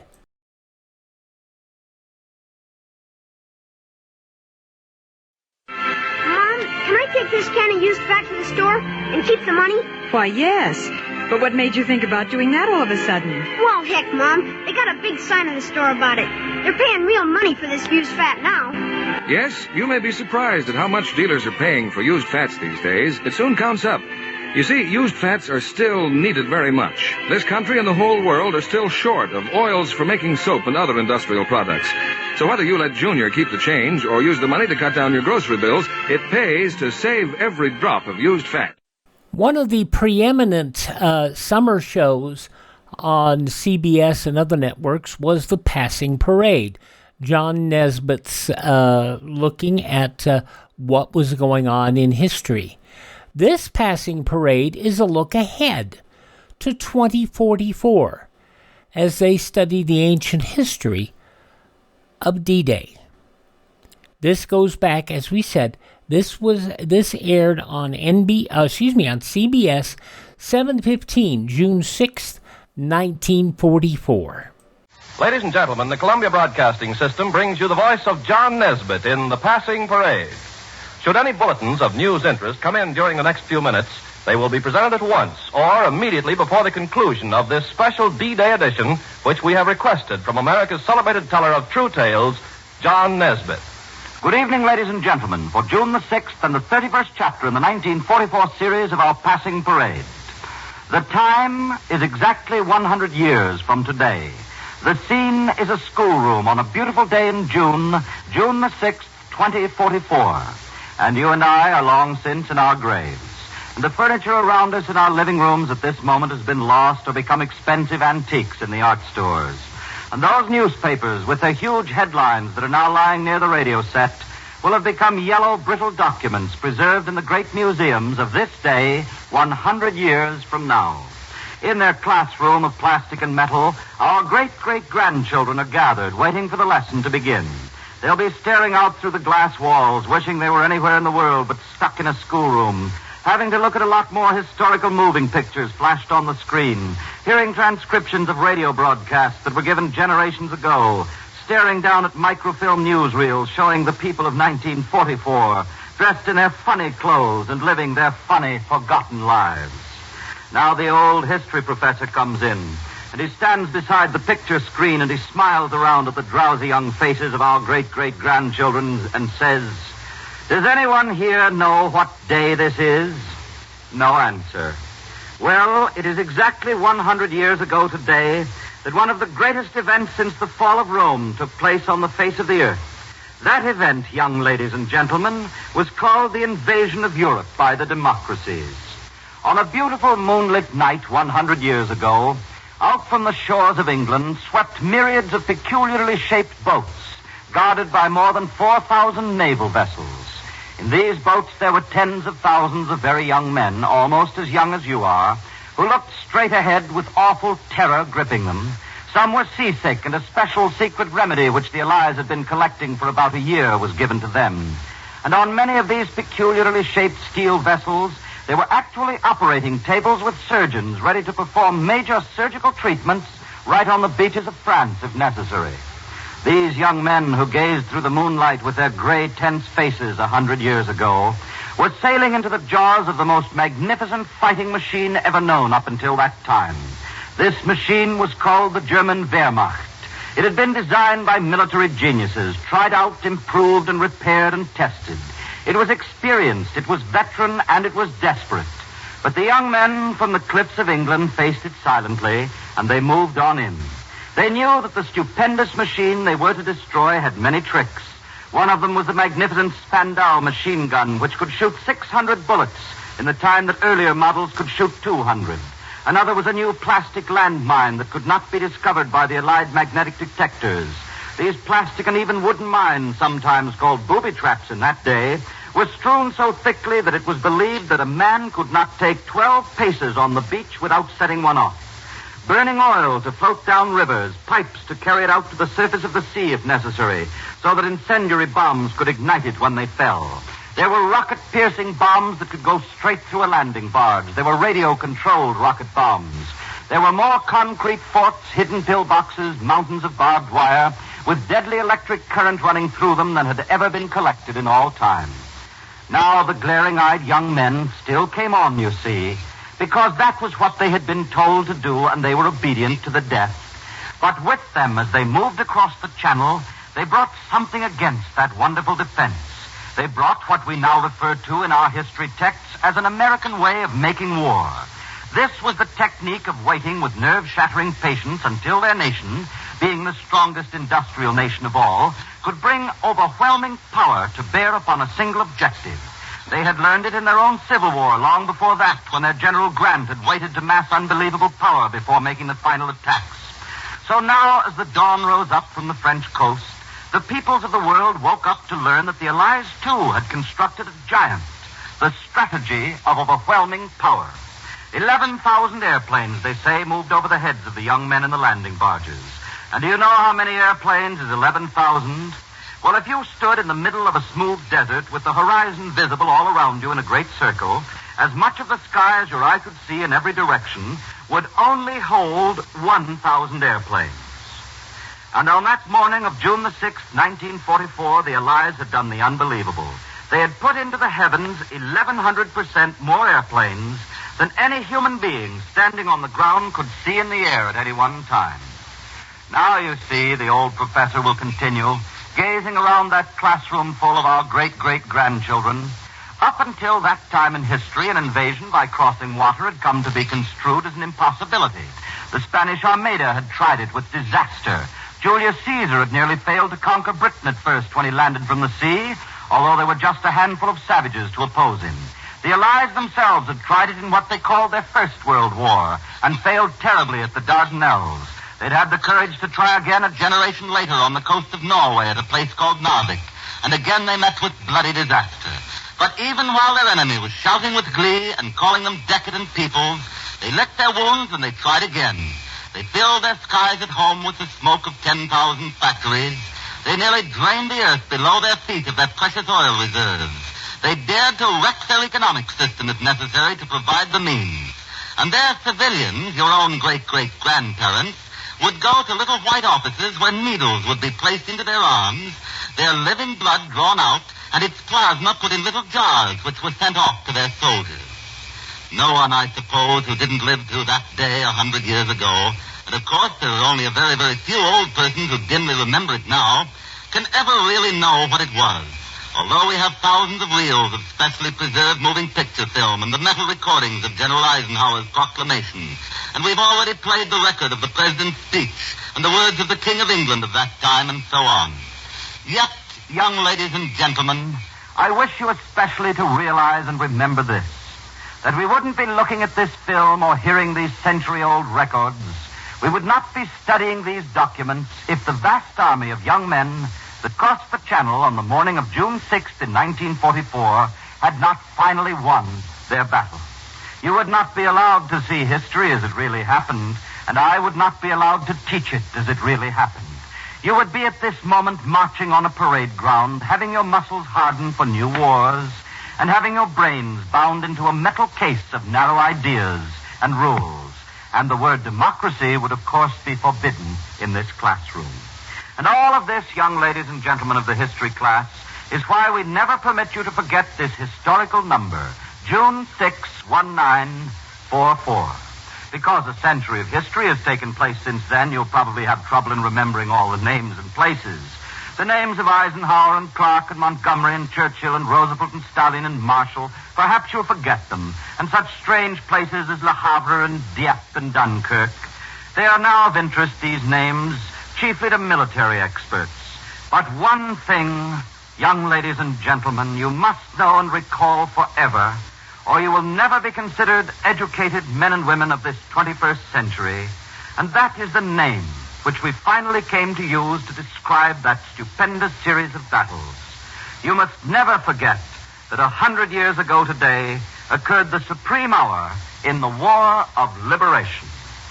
And then I suppose that those descendants of ours, those children who are yet to be born, will busily take down some notes in their loose-leaf folders, and they'll watch the films which at this moment have not yet been developed from the negative, and yet which were taken by the way of every phase of the landings this morning.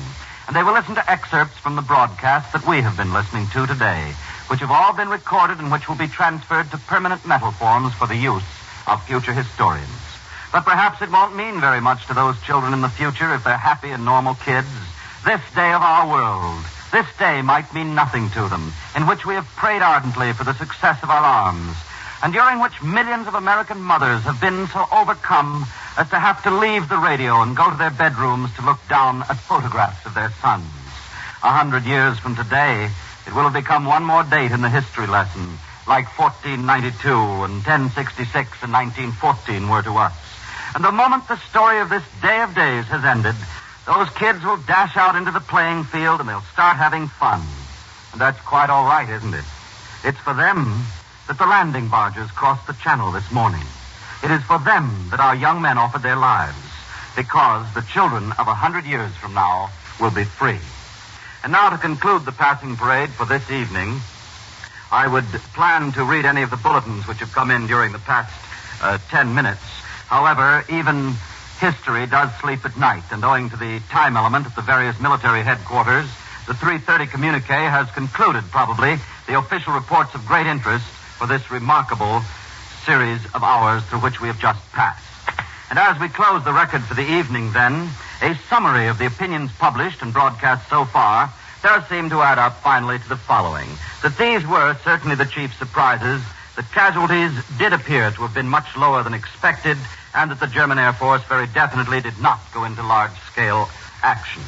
Among the most interesting possibilities that began to emerge this evening after people had time to think the whole thing over has been that one of the chief reasons for the initial success of the landings may have been that our American Army actually has had greater experience in this particular kind of warfare. They've been in intensive training for it for at least a year, and no other army has ever made so many amphibious landings as our own during these attacks on Morocco and Algiers and Sicily and Salerno and Anzio and Guadalcanal and all the many other islands of the Pacific.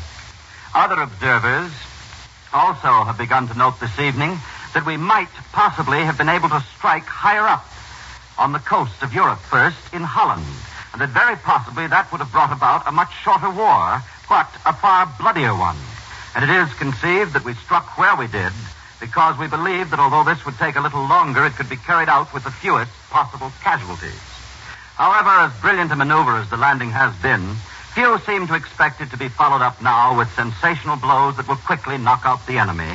And now it is pretty generally realized that the campaign to conquer a continent has just begun. And of course, the great question mark that emerged clearly this evening was that the German Luftwaffe might still be one of our most formidable enemies. A London commentator stated that Goering may have merely been pretending when he called upon the Luftwaffe to sacrifice itself, as he stated in his speech of this morning, and that he probably has a much larger air force in reserve. How many planes Germany has left is the question, and upon its answer rests the fate of many a man who marches now toward Berlin. But since we're all very well informed on these details now, may I make the concluding observation that we are well informed because today has probably seen the most perfect and detailed handling of an immortal news story that has ever taken place. The news services have given the nation a magnificent demonstration of news reporting, and the radio networks have done a masterly public service. From the very moment that the networks flashed communique number 1 around the globe this morning, they have succeeded in sending us virtually every expert voice of the English-speaking world. Of course, we have been listening to all of them since very early this morning. And yet all of this stupendous story that has come to us from the radio has flowed out with dignity and with intelligence throughout the day. And I believe it will continue for the rest of the great campaign. And as a feat of engineering, by the way, and organization alone, this work of the radio networks has been one of the little victories of this time. The leading radio reporters for this day have been kings, haven't they? And prime ministers and presidents and famous generals and world leaders. And perhaps the one well-known news analyst of this time who doesn't seem to have been heard from is the new commander-in-chief of the enemy armies, our friend General Hitler. The other silent ones are the young men, aren't they, who did the fighting today. And yet, those silent ones did more today than all the spoken words of time's passing parade. And now to Mr. Carpenter for a moment, and then good night. CBS has just presented the celebrated American storyteller, John Nesbitt, in a special edition of his Passing Parade.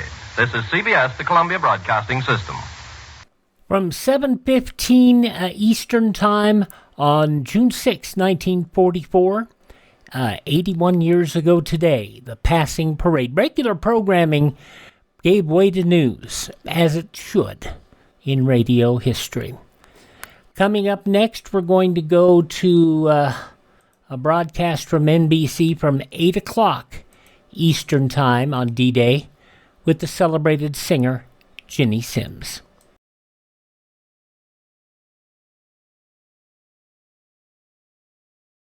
Means you've got to be smarter than ever at figuring ways to fix the meals your families want, especially since you don't have as many points as you used to.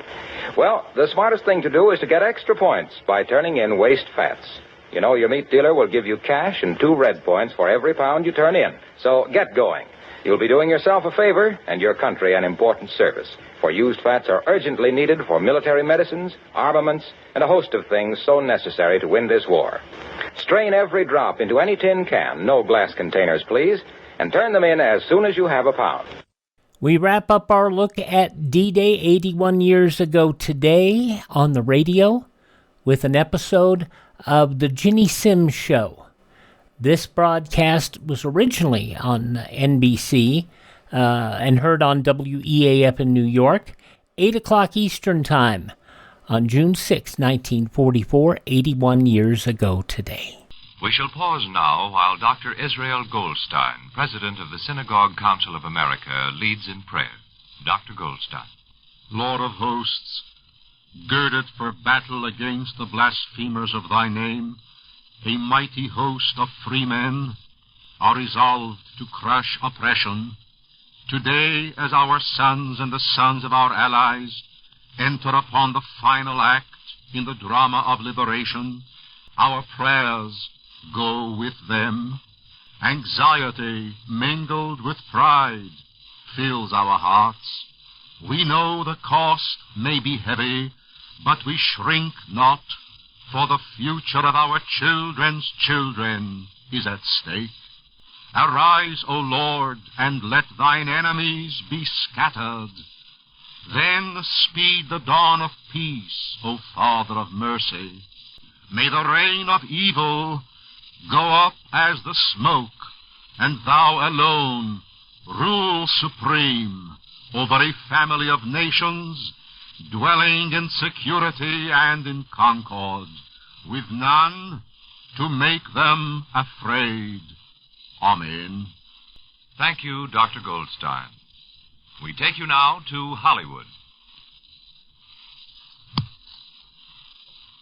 Continuing with NBC's coverage of D-Day, the following program will be interrupted without delay in the event there is any late invasion news. Ladies and gentlemen, Miss Ginny Simms. Mothers and fathers of America, I know what is in your hearts tonight.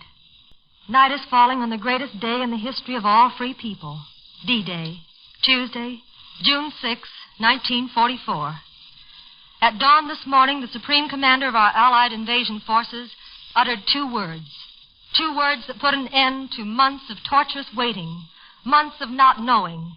Those 2 fateful words were, let's go. And with those 2 all-important words went millions of mighty cheers, many unknown fears, and many unshed tears. But your sons, your loved ones, didn't wait to wonder or be afraid. They sailed this morning to free the world forever of oppression. They'd waited long enough for D-Day. And now they're firmly moving forward to another day, V-Day, the day of victory. With our strongest prayers and our deepest faith in the eternal freedom that will soon rule the world, we must stand behind those men who marched this morning. As this most fateful day in history draws to a close, we must look forward to that V-Day when our loved ones will come home to stay. In each prayer, let us ask God to speed the day that they'll return to the land they love.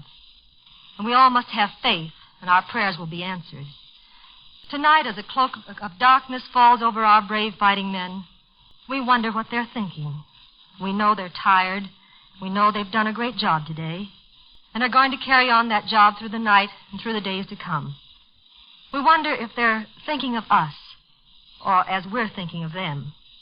Are they perhaps dreaming of the things they're fighting for? The hometown, the baseball park on Saturday afternoon, the girl they left behind. We know they're dreaming of the day when they can come back to the things they love. And tonight, we know that they'd like us to sing songs that tell of those things. I know they'd want us to keep singing, for that's one of the things they're fighting for. So, let's sing a song about V-Day. There's gonna be a hallelujah day when the boys have all come home to stay, and a million bands begin to play. We'll be dancing the victory polka, and when we've lit the torch of liberty in each blacked out land across the sea, when a man can proudly say, I'm free, we'll be dancing the victory polka, and we will give a mighty cheer. When the ration book is just a souvenir, and we'll heave a mighty sigh. When each gal can kiss the boy she kissed goodbye, and they'll come marching down Fifth Avenue, the United Nations in review. When this lovely dream has all come true, we'll be dancing the victory polka.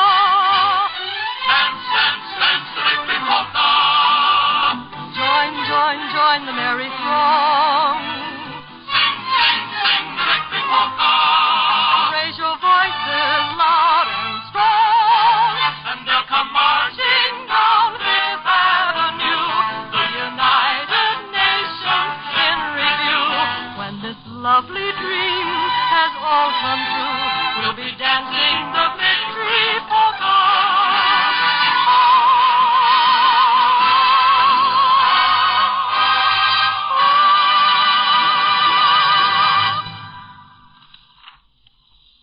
Usually on Tuesday nights, we present the greatest guest stars in the world in a show designed to bring our fighting men closer to their loved ones back home. Well, this Tuesday night on D-Day, the greatest guest stars in the world are in mortal combat on the coast of France. They're putting on a show that can never be surpassed.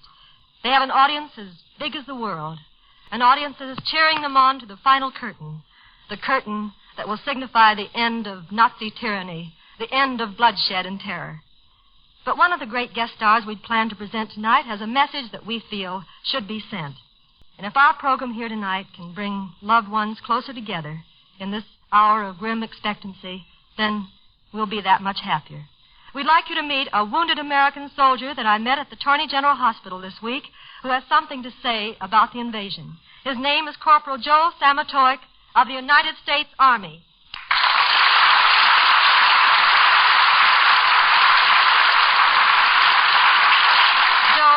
I'm sorry things didn't work out as we'd planned tonight. Well, Jenny, what we'd planned to say isn't half as important as what's being said right now by those men going into France. Well, that's right. But I do want to say this, and I think I'm speaking for all the boys down at the hospital when I say that we're darn sorry we missed the big show. We'd like to be over there with them right now, but I'm afraid that I just can't make it on these crutches. So about all I can say is, they're yours, fellas. Go get them. Well, Joe, tonight of all nights, we wish that Johnny could complete a phone call I know you'd like to make. You're in a tough spot, on crutches and 6,000 miles away from your wife, who is an Army nurse somewhere in the British Isles doing her part in the invasion today. And I know that to call her right now would mean an awful lot to both of you. I know if you were there beside her, you'd have lots to say to her. We can't make the call, as you know, but by some crook of fate, she might hear your voice calling across that great ocean that separates you tonight. What would you like to say to your wife, Joe? Well, just that. Well, Nancy, I love you lots. I wish I could be there with you tonight, and I know you're awfully busy working with the wounded boys. Well, I just wish I could help, too. It's awful being so helpless and so very far away. But be brave, sweeter, and I love you very much. I'll be seeing you. Well, Joe, I hope your wife heard that message, because perhaps she'll hear your voice through the great din of battle and know that you, like millions of other Americans tonight, are praying for the safety and victory of our loved ones overseas. Come back next week, Joe, and we'll tell the story we plan to tell tonight, okay? Gee, that's great, Jenny. Thanks very much. Well, you're very welcome, Joe, and thank you.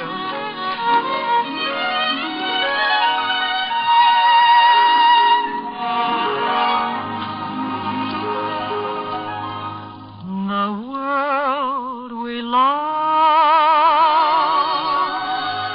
will live again. The faith we have, the hope renewed. Remove the thorn that's born of strife that brought the gloom again, so that the road can live and bloom again. Another day is due again. A sky of gray is blue again. And though the song of love is slumbering within the hearts of men, the world we love will live again.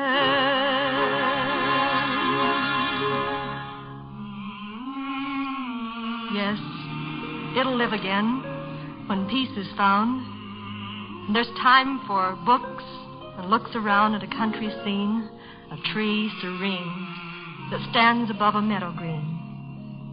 And in that tree, you'll see a nest where the dove of peace has come to rest. And though the song of love is slumbering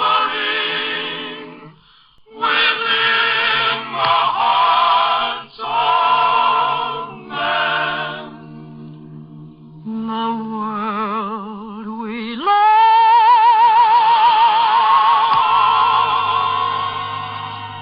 will live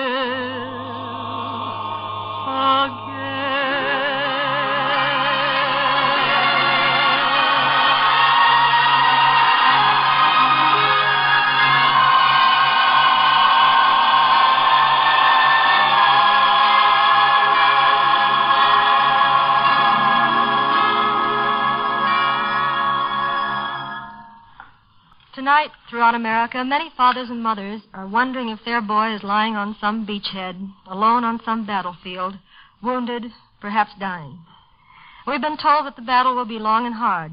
The casualties will be heavy.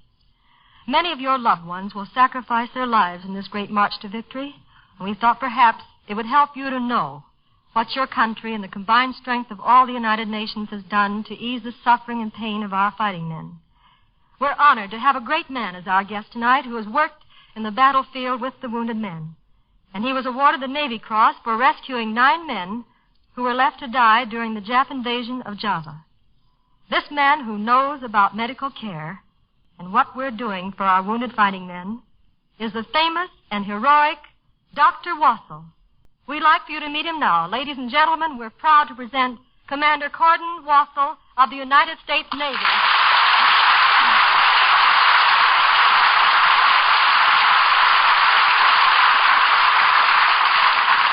Commander Wassel, what can you tell the mothers and fathers and families about the preparations that have been made for the care of our wounded in this invasion? The Army and the Navy, the Marines and the Seabees, with the Air Corps, have the best doctors and surgeons that America can produce. These men are leaders in the medical world. Such units come from Johns Hopkins, Mayo's, Massachusetts General, Washington Medical College at St. Louis, and many others, too numerous to name. Then we also have in this Corps your own hometown doctors. We have assisting them in the Navy, the medical corpsmen. In the Army, the medical orderlies. These men have been trained not only in medical care, but in the evacuation of wounded to a center that is staffed by the best physicians and surgeons in the world. Well, what about medical supplies, Dr. Wassel? During my evacuation of the wounded of the Marblehead in Houston, there was never a time that I did not have sufficient medical supplies and assistance to care for these wounded that I had charge of. And that was early in the war. Today, our medical supplies are 10 times as complete. Every drug, medicine, and instrument known to the medical science is at the disposal of the Allied invasion force. There's one point I would like to make especially at this time. What's that, Dr. Wassel? It's blood plasma. Take 10 men on the battlefield.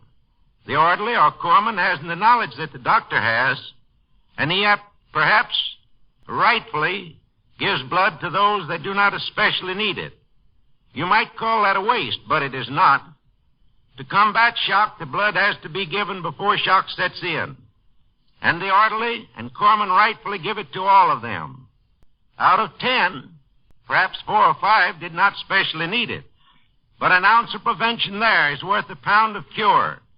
So we need large supplies to back up our men. Make your date today and give your blood. I've given mine since I've been back. Dr. Wassel, how rapidly are wounded men being treated in this invasion? Will you tell us about it? Even in the dispatches today, I noted that wounded men are being transported back to England, where I know they're getting the best care that can be given. They do not wait 4 or 5 days now, but get the men into a base hospital within the 24 hours. That's why our casualties will be lower than in previous wars. You mean they work right on the field, too, don't they? Yes, our doctors on the field with the corpsmen and medical orderlies administer first aid, which cares for shock, pain, and protection of wounds. These people are immediately sent to a base hospital. In the invasion armada are swarms of medical ships, large and small, carrying supplies to the front and bringing the wounded back immediately to safety. They're equipped to take care of the wounded right there, complete with doctors, surgery, and nurses. The smaller invasion boats that take supplies and men over immediately return with the wounded. No time is lost in taking care of the wounded. Dr. Wassel, such news from a man like you should assure mothers and fathers and families in America tonight that their sons are being well taken care of on the field of battle. The battle has just begun. The hardest fighting is yet to come. Many men will be injured, but to all listening in, please remember that our fighting men have the best of everything in the way of medical care. I know because I have not only worked with wounded men in the battlefield, but I have received that care myself, so don't worry. Your son is out there fighting with his life, but he won't have to fight for it. Good night. Well, thank you, Commander Cordon Wassel. We're very honored and proud to have you with us tonight.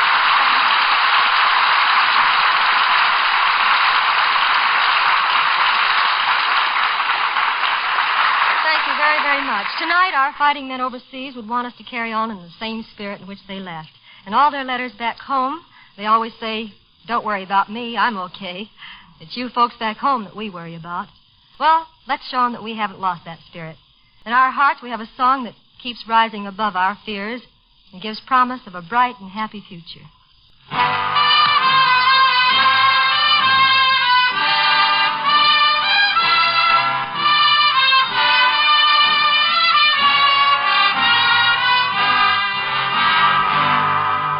Don't you be weary.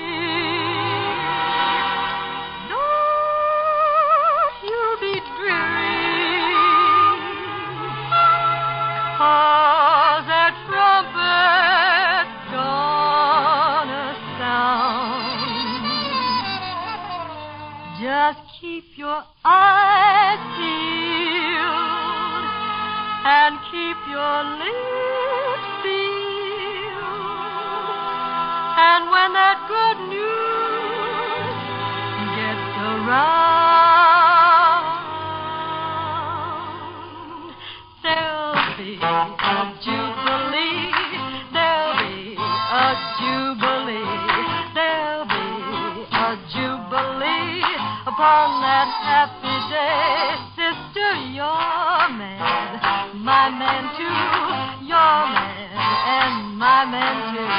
Your man and my man too will be coming home to stay.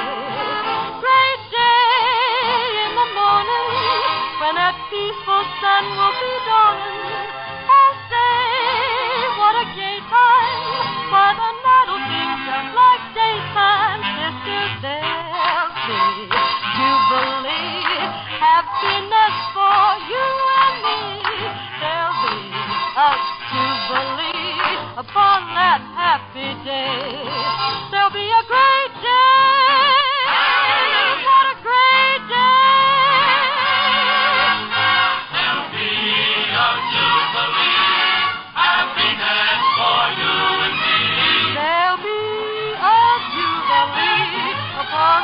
happy day. Great day in the morning. When that peaceful sun will be dawning. Oh, say, what a gay time. Why, the night will seem just like daytime. Sister, there'll be a jubilee. Happiness for you and me. There'll be a jubilee. That great day's coming. That great day's coming. Wait and see, there's gonna be a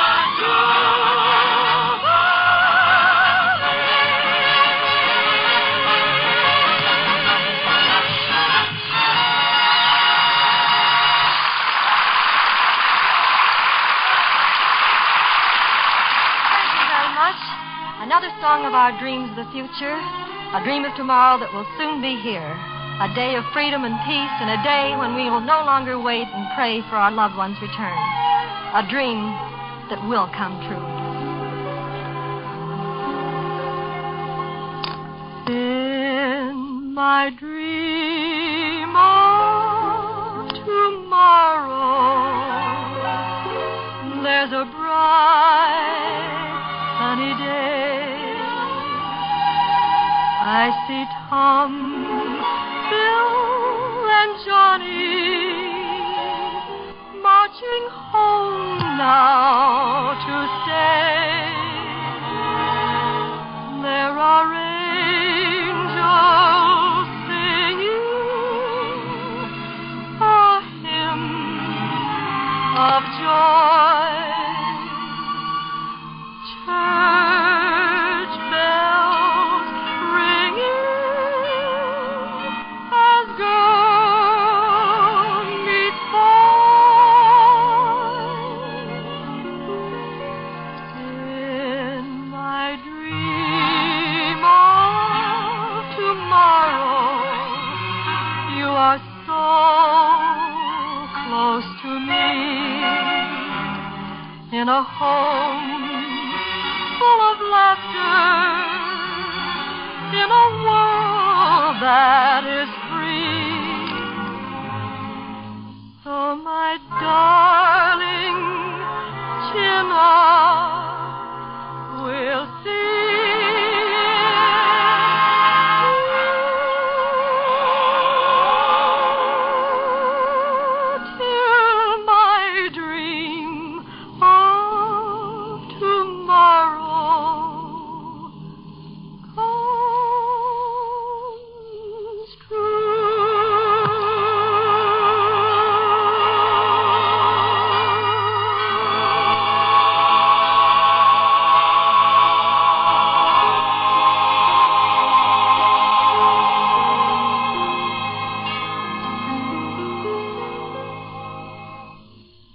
Tonight our thoughts are with those who are fighting for our way of living. In each of our hearts there's a prayer for their safety and speedy victory. We have with us a man who has given spiritual guidance to men who have invaded other coasts in this war. He was at Pearl Harbor on December the 7th. He has seen men go into battle, and he was there beside them to offer words of comfort and courage. Tonight, he has a message of faith and hope on this first day of the Allied invasion of Europe. Ladies and gentlemen, may I present Chaplain Walter Peck of the United States Navy. It is fitting and proper that in the midst of the confusion and excitement of D-Day, we pause to consider not only the military significance of the day, but the spiritual significance. We all want to win, and we all want safety for our men, the men of America, and the daughters of America. We speak of prayers for D-Day. I'd like to suggest to you prayers for every day. For this fight shall last many days, and men shall pour out their lives on bloody fields and aboard ships, that Old Glory may wave, and a decent and proper chance for life be everyone's. The efficacy of any prayer is the sincerity with which we offer it, and our own worthiness and faith, which will evaluate every utterance we make. America is fighting for her life, and she stands to lose her own soul. It is up to us that they who shall pass shall not have died in vain. Now, with those thoughts, may we all of us bow in prayer. God of our fathers, known of old, Lord of our far-flung battle line, we pray for victory. Not simply a victory of arms, but a victory which is thine, a victory of righteousness. We pray for the security of our sons and daughters. We acknowledge thy sovereignty, that all we do with thee. Keep the people of America that they may give of themselves as their sons are giving at this very moment. May the mantle of thy Spirit be on our men. Thy blessing on those who must die. Thy courage in the heart for all here and for all there. Into thy hands we commit our men and our nation. Amen.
That shines in thy heavenly mansion to guide our path in the night.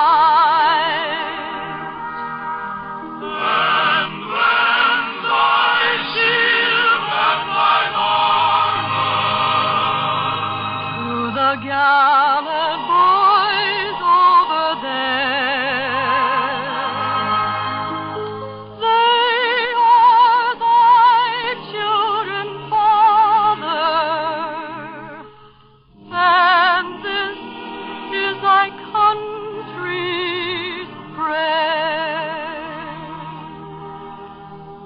That soon may the forces of evil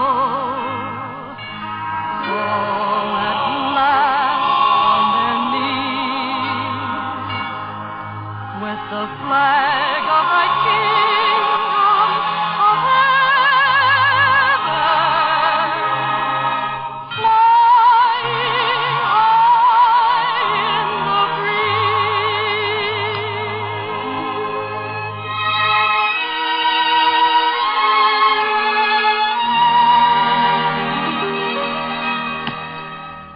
Then sons will return to their mothers, men to their wives, and then this earth will be like heaven.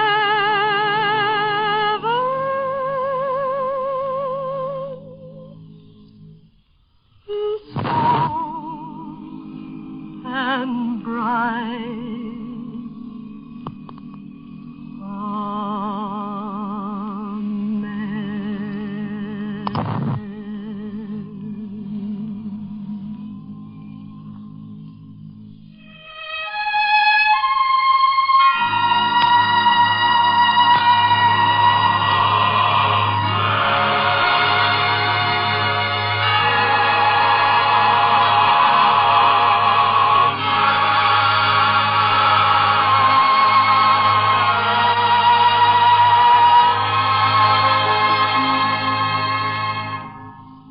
8 o'clock Eastern Time on Tuesday, June 6th, 1944, 81 years ago today. Jenny Sims here on Classic Radio Theater with Wyatt Cox as we conclude our look back at D-Day.